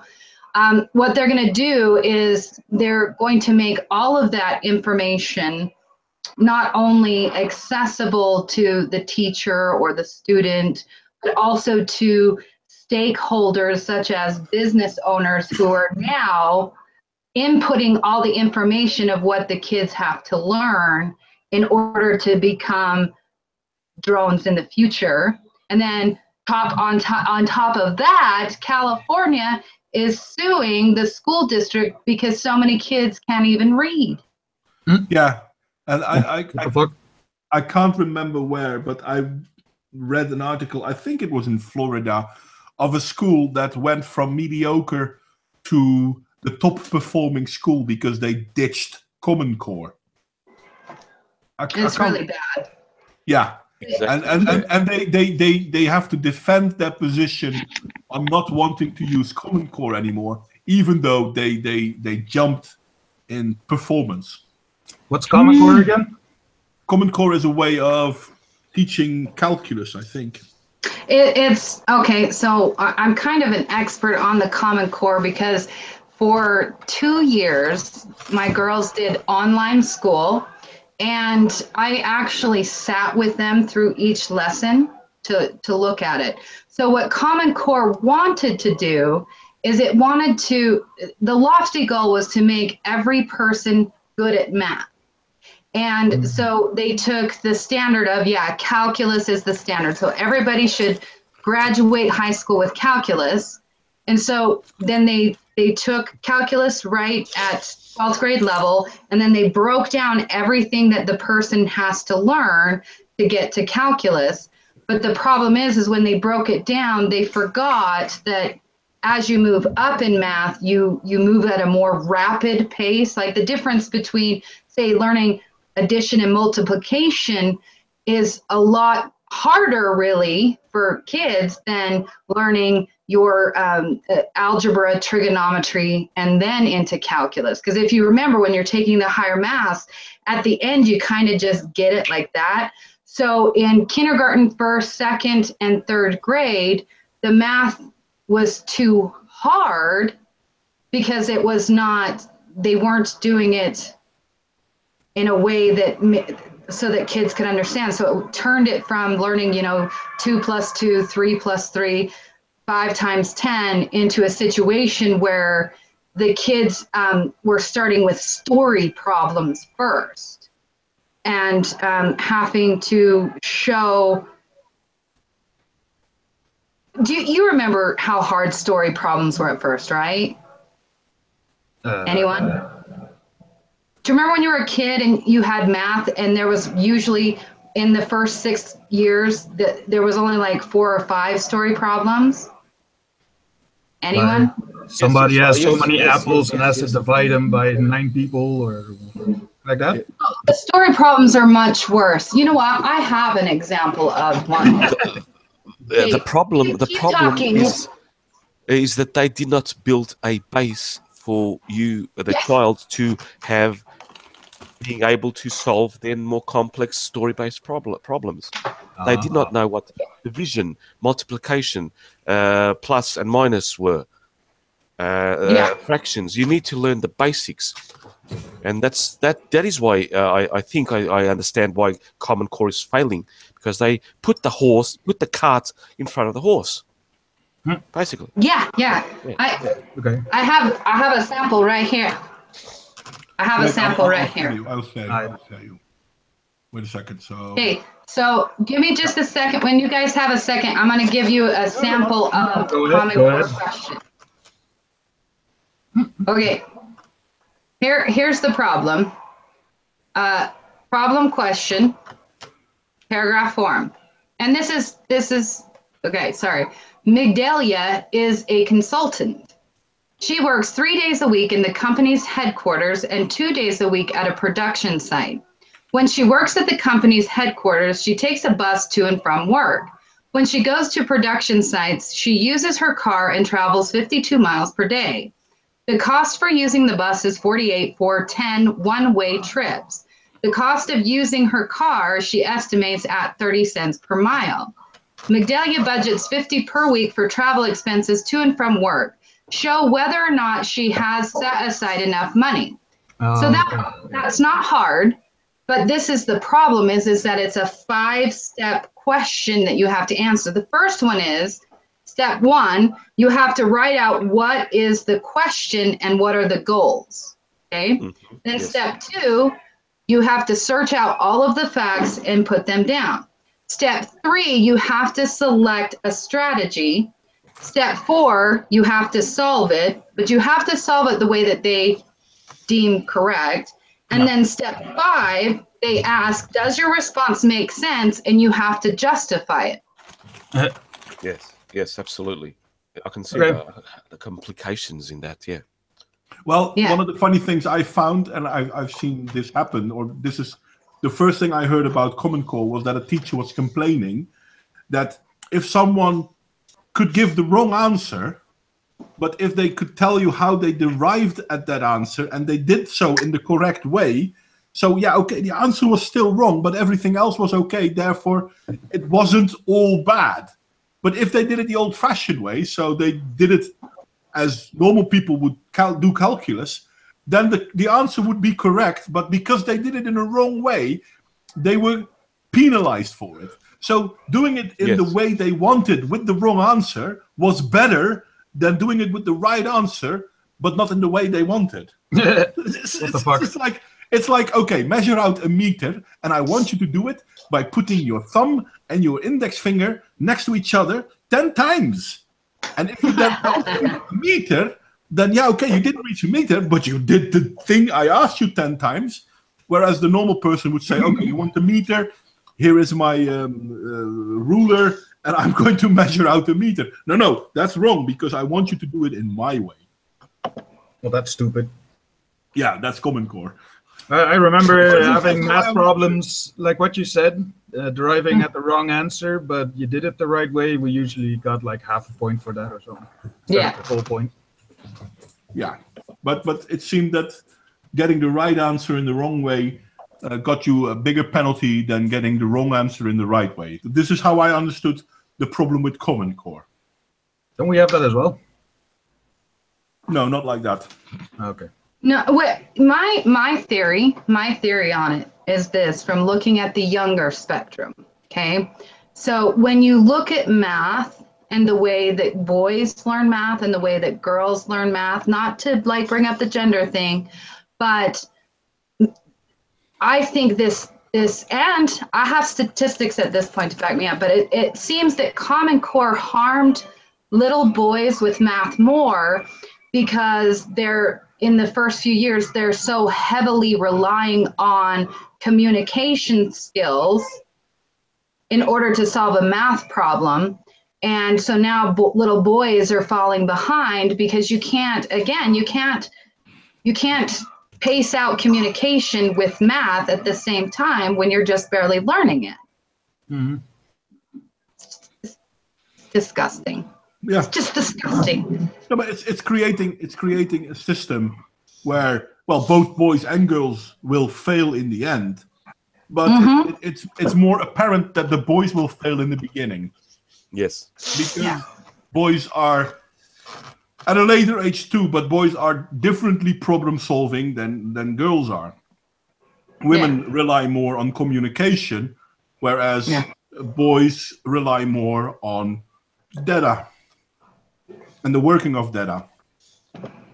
Now, the funny thing is that you can teach girls how to work with data. Women can be as good at math as the average man. But the average man will never be as good in communication as the average woman. And this is not this is not me saying I don't know. bad, but men are less inclined in communication than women are. We simply are. Riley sure communicates well. No, he He's doesn't. a guy. Yes, he does. No, he doesn't. He indoctrinates. He pushes a narrative. He doesn't communicate. I didn't say he created correctly. I said he created well. He communicated well. No, he doesn't communicate well. He asserts. What about Socrates? He communicated well. But Socrates didn't communicate well either. Socrates asserted. Do I have to invoke Godwin's law? No, maybe I don't understand then. What is the difference between there is a Socrates? There is a factual part in communication and there's an emotional part in communication. The emotional. And men are not good at the emotional part of communication. Even if we try. Hell, it's my job and I'm not good at it. Well, I know how to do it. But it's men are not good at the emotional part of communication. When you tell a man about a problem, a man will basically point down at, okay, so this is the solution, or this is how we can get to a solution. When you tell a woman about a problem, she will stay with you on the emotion. Understand the difference in this?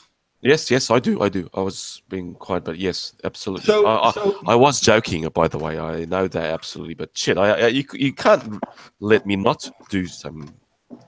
But the funny thing is that a woman can absolutely learn how to be data-driven. Don't forget that the first computer coders were women. Women, yes. Most of them were women. So the data-driven communication is something women can learn. The emotion-driven communication is not something men are adept at learning. I always give the following example. I actually use this example at work. If a man and a woman work in the same office, and the man he's warm, and the woman isn't there, so he will open the window because it's warm. Open the window, fresh air. Fair enough. If the woman comes in and she feels it's cold in that room, she is more likely to communicate about how she thinks it's cold than ask him to close the window. Or close the window herself. Or close the window herself. The communication will go along the line like, oh, I'm feeling cold. Do you feel cold? No, you don't feel cold. Well, I'm feeling cold. And assume that the man will pick up the emotional part of it. Exactly, yes. Whereas a man would come into an office, and if he feels it's cold, he's going to say, oh, I'm a little bit cold. I don't know about you guys, but do you mind if I close the window? Yep. Yes. Because it's problem-driven. It's not about the emotion. Isn't it solution-driven? Sorry, yeah, you're right. Well, problems. The problem is I'm cold, so I want to have the windows closed. Just to reinforce you on hand, women can learn data handling and data. The first, for example, the guy that discovered Pluto, his assistant was a woman, and even further behind, women were taking down notes of astronomers and actually doing the calculations, and they were data driven. So yes, they can learn. No, but that's the thing. Women can pick up data-driven communication relatively easy. Yeah. Because women's communication is emotion and data-driven. Where men's guys, I'm going to bed. It's past my bedtime. Good night, all. Love you guys. Okay. See you later, Carlos. Thanks for coming, and I'll see you next time. Exactly. Everyone, subscribe to these awesome people, please. They are undersubscribed. But no sarcasm. I do that with all my honesty. See you guys. Bye. Take care, Carlos. Bye. No, that's and Alicia, you homeschool your kids, so you looked into the education of your children as well. So I'm pretty sure you found that it's doable to work with the data. Oh yeah, I mean, I paid for my college with my chemistry scholarship, so yeah, I excelled in math and all of that. And what's funny is that I think that what it comes down to is what you like, what you're good at, what you see. And once I really wish that everybody would have an opportunity to see the beauty of patterns in this world that are all around us, like just everywhere, these just the beauty of it. And I know that the higher mathematics, we started seeing more and more girls drop off, which kind of made me sad. But maybe they just didn't like it. They didn't dig it. Maybe you just don't dig it. Maybe it's not that either side has the capacity to learn it or not learn it, but maybe they just don't dig it, man. Yeah, you know what I think? I think the thing why in the Western world women are not going for the direct sciences anymore is feminism. Because feminism tells them how women are oppressed and men do everything negatively and they don't have a chance in trying anyway. And I think it's that. I can't assert it. I can't prove it. But if we look in all the Western countries, women tend to go more and more into the soft sciences. Whereas if we look in countries where feminism and the whole we need to be equally supported, but women should be supported a bit more, where that doesn't happen, we actually see women in the hard sciences. There are more women in science in Iran than in America. Oh man, I was just about to bring that up. which is mind-blowing, to be honest. Maybe it's because of the particular sciences that are in the know right now. Like, so right now, our focus with my 13-year-old daughter, the focus that we're doing right now is actual robotics and programming, right? Cool. And so with the robotics, that's where science is heading. You know, we're heading towards that direction, the rise of the machine. And so what we're going to do is we're going to make sure that we have a machine that can rise up against the machines that are going to rise up against us. Okay. It's, So you gotta, but also you need philosophy. We were talking about the programming of a robot, right? Or AI, right? AI. And it comes down to their programming, but we were having a discussion on whether or not the AI, in order for conscious, like to reach actual intelligence, would mean that the AI has to be able to override its programming. And that's what it means to be human, is overriding your programming. And so I feel like if you could just talk to these feminists, you would still get nowhere, because they're like hardwired. I've been arguing with young feminists that I know, and I can't, how do we get through to them? I can't even introduce them to the first 3 laws of robotics from Asimov. But no, that's kidding, obviously.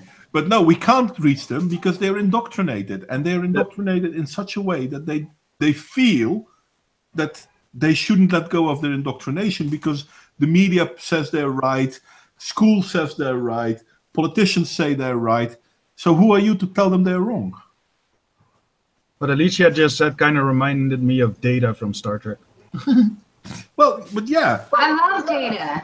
Yeah, I saw that. Davey 1602. Hey, Davey, is that actually true? I saw a blip on it, but I've been really busy today, so I haven't been able to read anything. Do you know where that information is at? Like who's running that story about the AI producing their own child? Do you know? Wasn't that in Saudi Arabia? Was it? Well, I have no idea. I just saw a blip. Like I've been so busy with other things that I saw a blip on, and I haven't been able to be online at all today. So I feel like, and yesterday I kind of boycotted online, and I like binged watched on Hulu. Oh my gosh. What is the new show with the boy that was playing the video game? Does anyone know what I'm talking about? Nope. No? No? Dang it. It's kind of like, not Ender's Game, but yeah, no, that would be, it's a new series. It started off gross. I mean, it's a little bit, obviously it would be for 18 and older, but it's about a boy that he's not very successful in life. He's a janitor that works at a herpes clinic where they're trying to research finding a cure for that, but he plays video games, and he finally beat the video game. It's kind of like The Last Starfighter, but for like war games, and people from the future come back and use him to help fight. No, I'm the only nerd. No, I haven't seen this one, but I recognize the story because it's been used, as you said, in war games, but in Last Starfighter, and it's been used before. And they address it. So I ended up, do you guys ever just get like so overwhelmed by online world that you're like, you just have to step away completely and be like, I can't do this anymore? Not really. No, not really. But I do at times have a feeling like, okay, I want to make a video. I have to push myself to make response videos from time to time. I feel it's part of what I do, and I try to invite people to discuss with me. But I find it also very difficult to once again start talking about why feminism isn't the best thing for society, etc., etc., etc. I shouldn't mention my husband. He hates when I bring him up, but for the first time this morning, It was the first time I heard him actually say something negative about feminism. It was like the first time. I was so happy. I'm getting through to him. But can you imagine how deep the indoctrination runs? But the thing is, and this is, I mean, I hate feminism, and I can be very negative towards feminism. And in all fairness, feminism isn't the problem. Feminism is a symptom. A symptom? A symptom? But it's Right. not the problem. The problem is that our society is gynocentric, whether we like it or not. And there is a reason why our society is gynocentric, because it's evolutionary. In the period of time when wars were a normal thing, and let's be honest, that wasn't that long ago. We're talking less than... Actually, we're still in that period. I was about to say. I gotta take a quick 5-minute break, but I'll be back, okay? You want me to wait for the story, or do you want me to tell it and then... It sounds like a really interesting story. Then do So- your kids and I'll tell it when you get back. Okay, I'll be right back. I'll be back. Have fun. With all this stuff, it just seems that the problem is we don't have enough problems. I'm sorry, I didn't hear because the kids screamed through it. But it seems that our problem is that we don't have enough problems, so we tend to create even more of it. Well, in a way, yes. I mean, this We is where create all these weird problems, and it's just like, what the fuck, man? this is where that first world problem idea comes from. That's kind of my thing as well, being depressed most of the time. I mean, there are enough real problems in the world, but we're not addressing them because. But my latte is cold. Oh, fuck that. Oh yeah, sorry. My guys. latte Yeah. is my Sorry, latte David. is cold. So patriarchy, like what? Yeah, it's just like, but I got a ticket for speeding. It's patriarchy. No, bitch, you sped. You should have kept your eye on your speedometer. Yeah, no shit, right?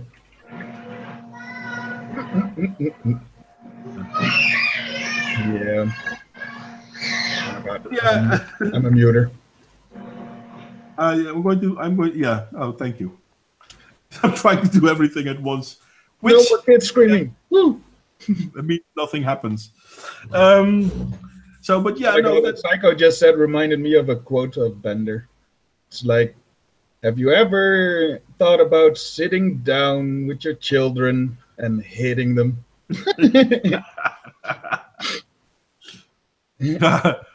I remember. I think it was. I think it was. Oh, I can't remember now. Yeah, it was The Simpsons, and in The Simpsons, all the kids had attention deficit disorder, so Oh, yeah. they drugged their kids, and then there was this new and improved way to deal with children with attention deficit disorder.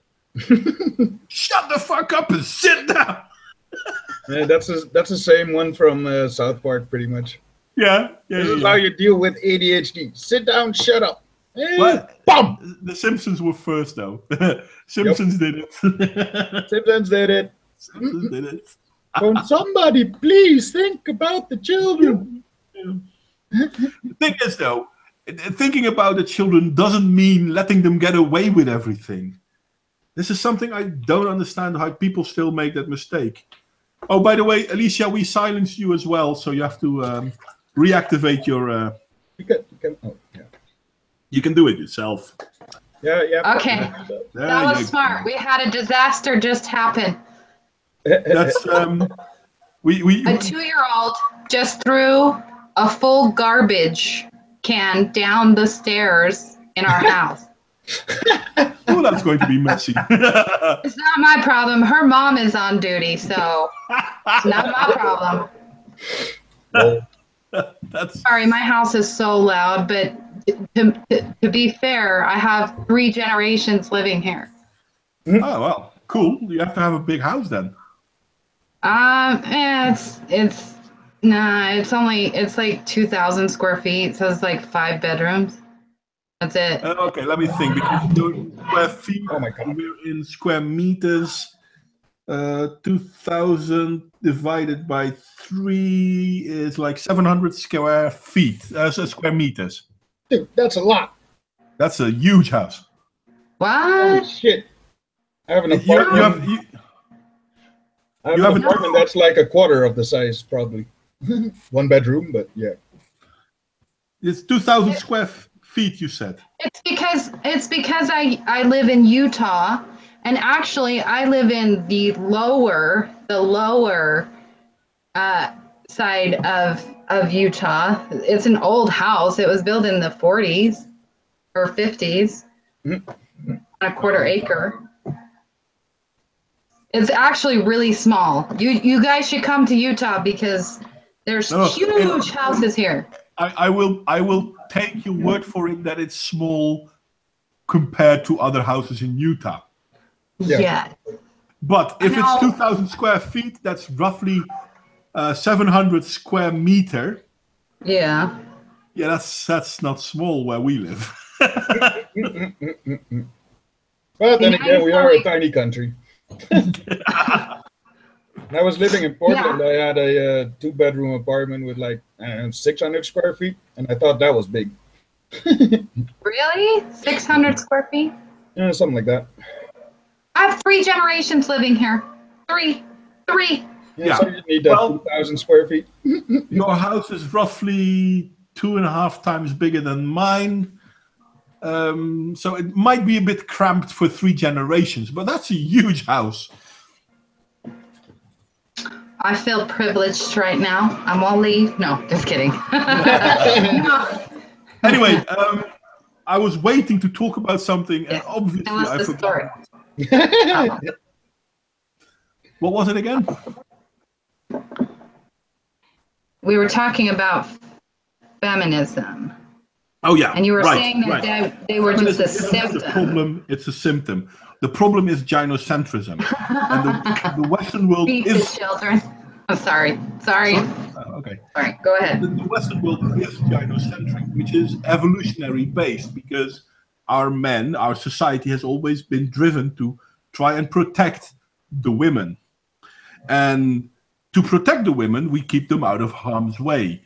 Now, one could call this oppression because it basically said women weren't allowed to do certain things because it was dangerous for them. But at the same time, you can also say, no, this is how we protect our women. And we still see this in our current society. If we look at people dying from violence, males die from violence way, way, way more than women die from violence. But still, women dying from violence is the thing we talk about. Breast cancer in women is a terrible thing, but prostate cancer kills more men than breast cancer kills women. Lung cancer kills both men and women. It kills more men than it kills women, but when we talk about how we need to fix the problem, we talk about how women get killed by it. Our whole society is very women-oriented, very gynocentric, but it's not the fault of feminism. It's not the fault of women. Feminism just found a niche and ran with it, and unfortunately are destroying our society because of it. Because they're not helping women. They're not interested. They're not interested in helping women. They're interested in being important. Going after Did I say anything that gives reason to question my authority? Respect my authority. I don't know. Like, I feel every time, like when I listen to you talk, that's why I like to follow you. Because I genuinely feel like we come from 2 different worlds. And I'm not even kidding, because I agree with everything that you say. And I know what you're saying is accurate for the most part, but it's like, from what I've seen in my life, I don't see it as much. I've never seen, outside of my own husband, I've never seen what you're talking about, where men want to protect women. And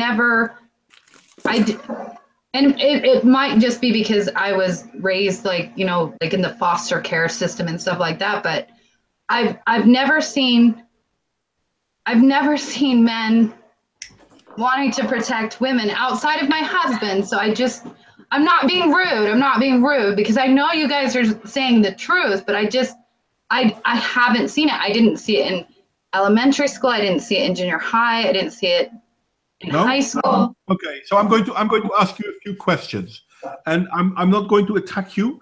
This is not meant as an attack, but when you were a kid, were boys allowed to hit you? At school, for example, were boys allowed to hit you? I'm thinking deeply. Nobody was allowed to fight. One answer at a time. Were you allowed? I know, boys? Okay, so boys weren't. Wait. Okay, so I'm not. There was a boy that did bully girls at one school, and he didn't get in trouble for it. But I don't think it was because it was a boy-girl thing. I think it has to do with he was the only person of that culture, ethnicity. Yeah. And identity politics. Yes. But you didn't answer my question. Were boys allowed to hit girls?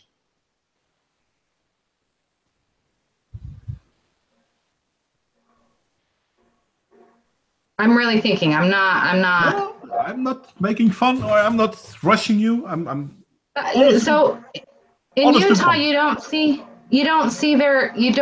any hitting anyway. No. Again, you're not answering the question. I know. Well, of course not. But But seriously, it's not a dig. It's not a hang you moment. Just men are taught that little boys are taught that they can't hit girls no matter what. So yes, are boys allowed to hit girls? Like me? No. Saying that when you were young, when you were young and in school, were boys allowed to hit girls? No. See, that's a simple answer. No, they weren't. Were girls allowed to hit boys? No. Okay, again, simple answer. If a boy and a girl would fight, would they both be punished equally? Ah, I see. No, I don't think so. I bet the boy would get in more trouble. There you have it. So our society already is, I mean, we're trying to be equal. Yeah. Even when we were young, and we are roughly the same age, even when we were young, we were trying to be equal. But even in our equality, gynocentrism took place. Oh yeah, I got into Davey asked a question. Boys, even if you were hit first. Can a boy not hit? There's a good question, guys. So if a girl hits you, can you hit them back? Well, I'm going to tell you this much. I'm going to teach my boy, yes, he can. I'm going to do an Obama on him. That's good. I told my 13-year-old, you know how she's earning her black belt. I told her, because there was that, do you remember that lesson I did for Australia is they were teaching 12-year-olds how to have anal sex. And I said that if a boy ever asks you for anal sex, I want you to punch him right in the face, tell him how disrespectful that is, and walk out. So I guess she's going to get hit back. I'm not 100% sure if I agree with that, but then again, I would teach my boy that, you know, asking if someone wants sex is okay if you have a relationship with someone, but if you walk up onto the street towards a woman, no. But no, I'm going to, because unfortunately, and when we were young, we already basically said we shouldn't hit each other. But if a boy hits a girl or a girl hits a boy, the boy usually gets into bigger trouble than the girl. But we are currently in a situation, and trust me, I have seen this happen, that girls start hitting boys and basically say, and you're not allowed to do anything back. And as soon as the boy does something back, the boy gets punished. But nobody punishes the girl for inciting violence. Why not? That's fucked up shit. Yeah, that's fucked up shit. That is really fucked up shit.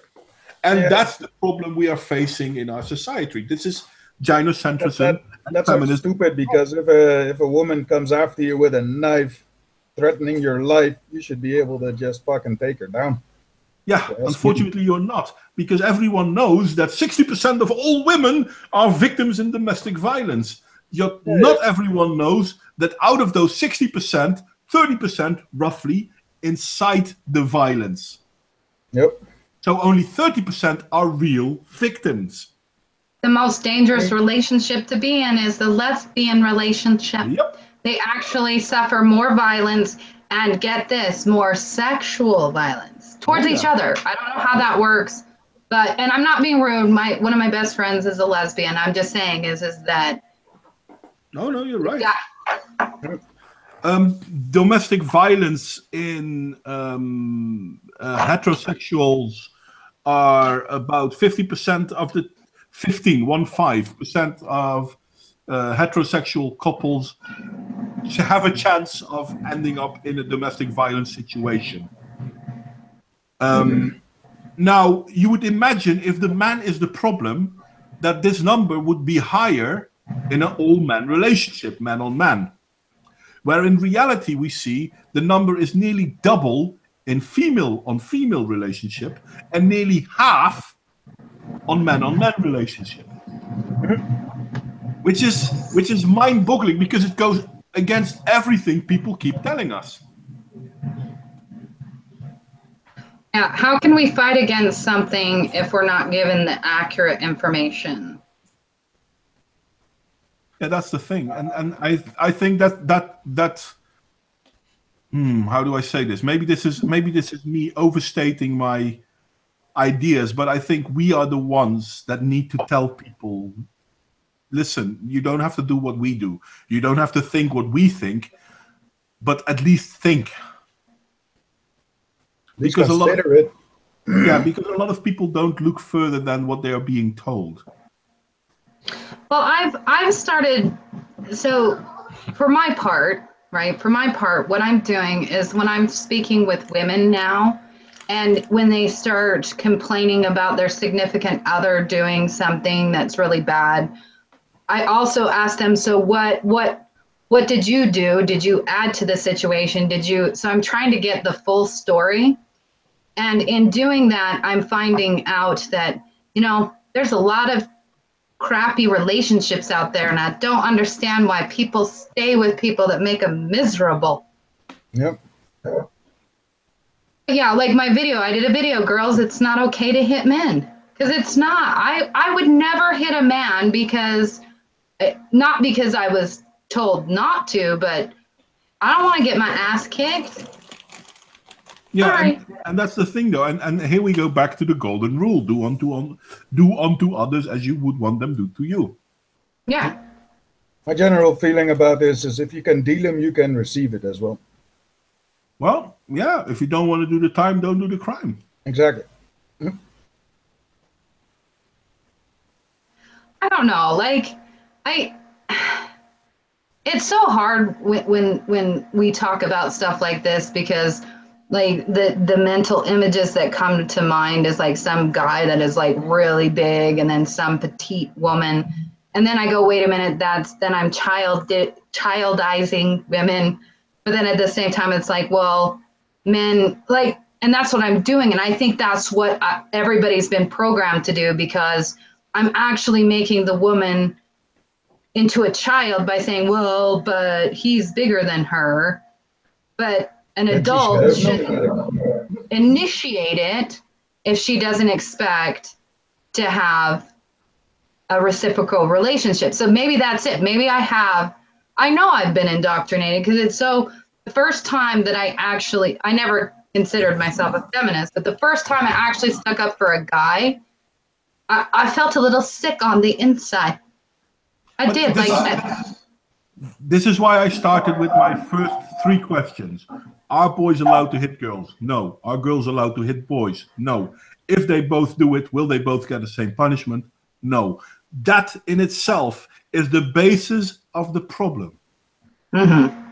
And it's only getting bigger because we keep telling boys how they are wrong, and we keep telling girls how they can't help themselves. Oh, so it is getting worse. Yeah, we're infantilizing half of our population. Yeah, besides that, though, what's really weird is, so I like to separate Generation Z into two separate groups. So you have your 15 and under, and then you're 15 to about 25. And so I talk to a lot of people in their young 20s, and a lot of boys are now being physically abused by their girls. They're not speaking out, and it's almost like battered wife syndrome, but with boys. Which is a far bigger problem than we realize. But and again, this is my line of work. Unfortunately, I know this crap. You're not allowed to talk about boys or men being the victim. Because if a woman does something, the man deserved it. That mindset is still prevalent in our society. And the worst part is, we know it is prevalent, and yet still we seem to be okay with it. When I sought help at the rehab stuff, they were all like, "Oh, good for you. You know, you're strong enough to actually come and see help." Or just so far down the pit that I actually. But it's very difficult for men to find help.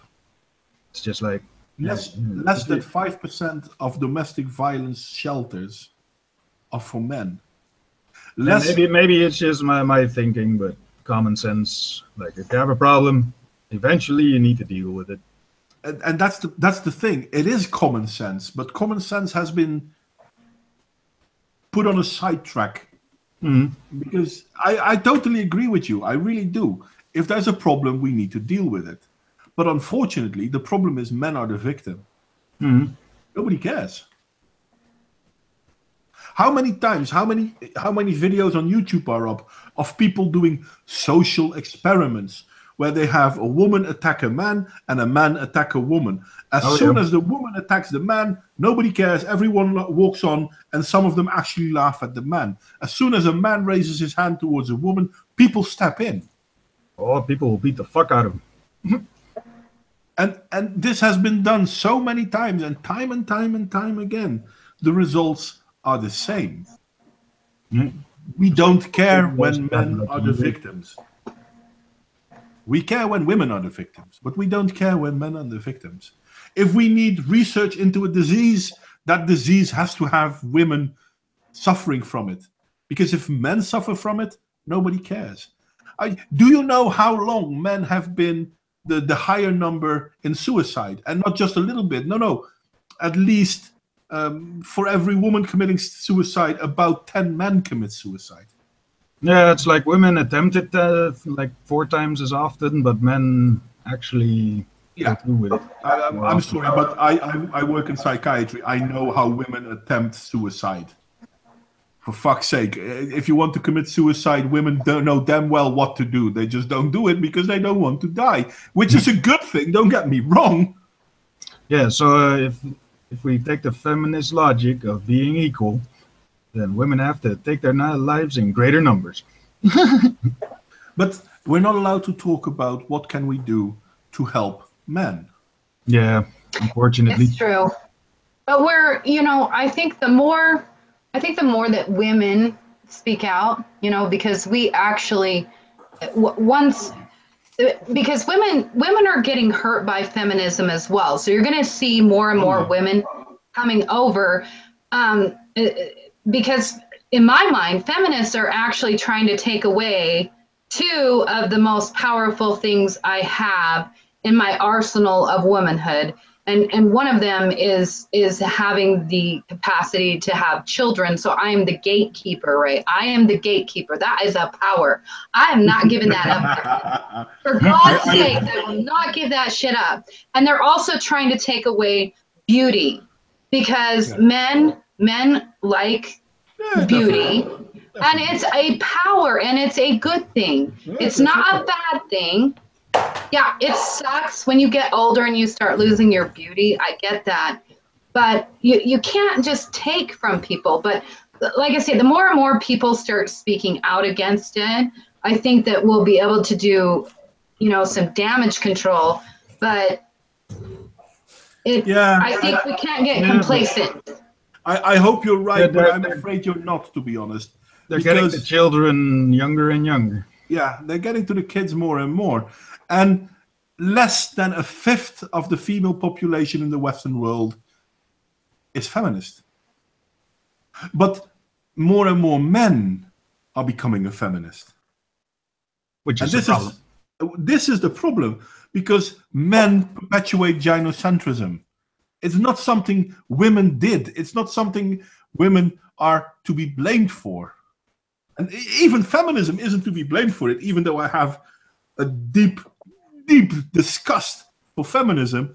They are not to blame for this. Men are to blame for this. We do this because we want to make our world better for women. Men are expendable. Women are not. Well, then let's take it from that perspective. Let's take it from that perspective. If you're sold on this idea of what do you call it, gynocentric? I've heard other people say it, but okay. So then why can't we take it from that perspective, where we have our younger daughters and younger women teaching the boys, like, because you'll have a lot of boyfriends, right? Boyfriends that are vying for your time, but teaching each one of them why feminism harms women and that they should really help a woman understand that why. I guess we could take it from that approach. We could try. I personally, I don't know. I worry about the RR. We can try, but I fear that might not work. And not because of feminism. I know I hate feminism and I bitch and moan about feminism a lot, because feminism is the face of the problem.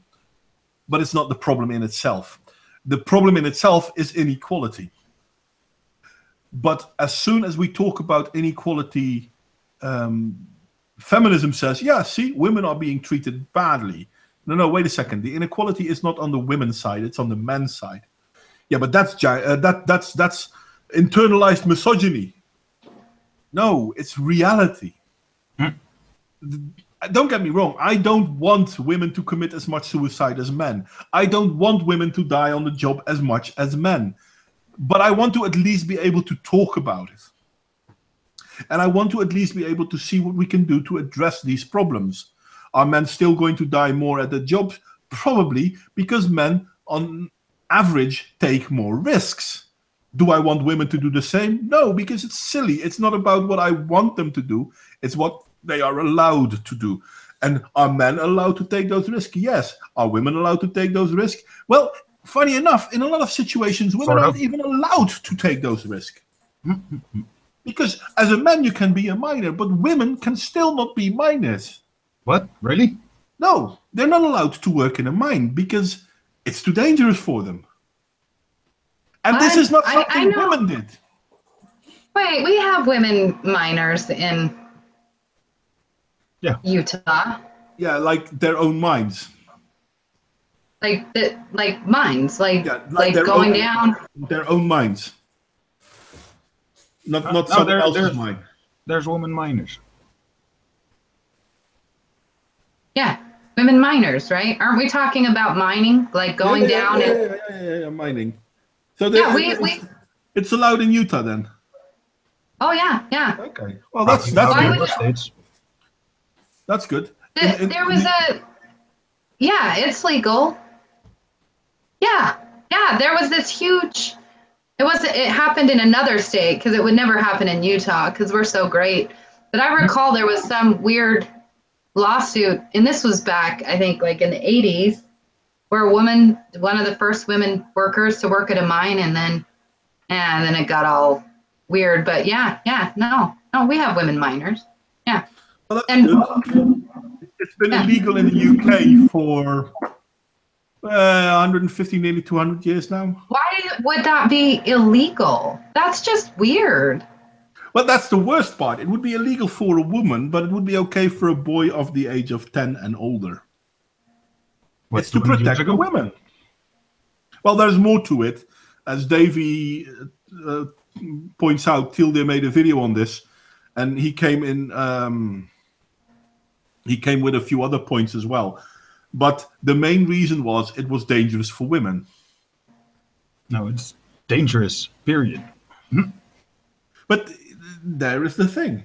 But nowadays, depending on the mines, you can mine safer, I guess. But yeah, there's still a risk to it. Yeah. But yeah, indeed, men were allowed to work in the coal mines at a far younger age. The one thing I found funny about feminism is they always talk about how women weren't allowed to work. And I'm like, no. At the beginning of the industrial age, up until roughly the Second World War, women worked as well because they needed a double income. Both men and women worked to be able to survive. It's after the Second World War that men could do a job and a woman could stay at home because the income was there. Same with the whole voting laws. It's like, yeah, like they always say, women weren't allowed to vote. And it's like no one was allowed to vote unless you had a job or land. Yeah.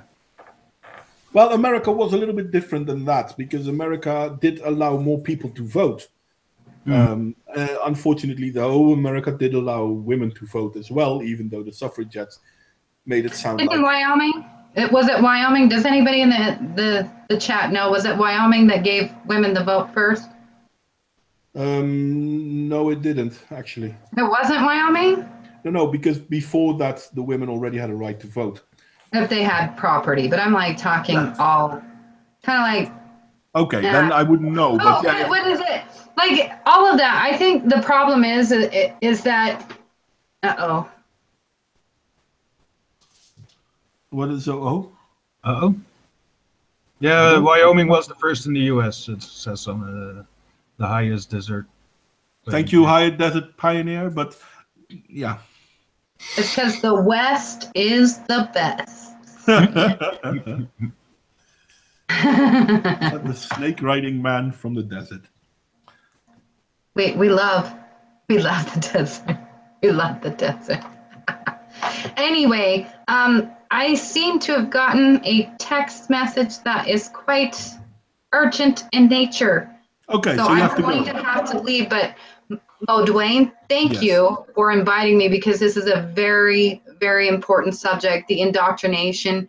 I really think that what we also need to do is figure out ways of re-educating, I guess, or stopping the indoctrination. And it was nice meeting you. Do you pronounce it Smirkus? Yes, ma'am. So you can pronounce his name, but not mine. Woo! It's the first one. I got Smirkus. That's it. That is the first time. It's phonetically spelled, so you know. Yes. It's actually a freaking typo because smirk is S-M-I-R-K. Come on, give me a break. No. Okay. Yeah, you did I good. really appreciate it. Thank you so much for inviting me. Yeah, you're always welcome. Considering the time, we're going to end it anyway, because normally I go out till, well, let's say a quarter ago. But this was a good talk. Go until like maximum of 2 a.m. ish. Yeah, 2:30 max. Well, no, 1:30 max, and then sometimes it comes a little bit longer. But I try to keep it at 2 hours. But I'm grateful that you could join us, Alicia. It was really fun. I really need to work with you more because I seen your work, and it's I am amazed at your level-headedness. Yeah, brah. It's no, seriously. I'm not even joking. You're making great stuff.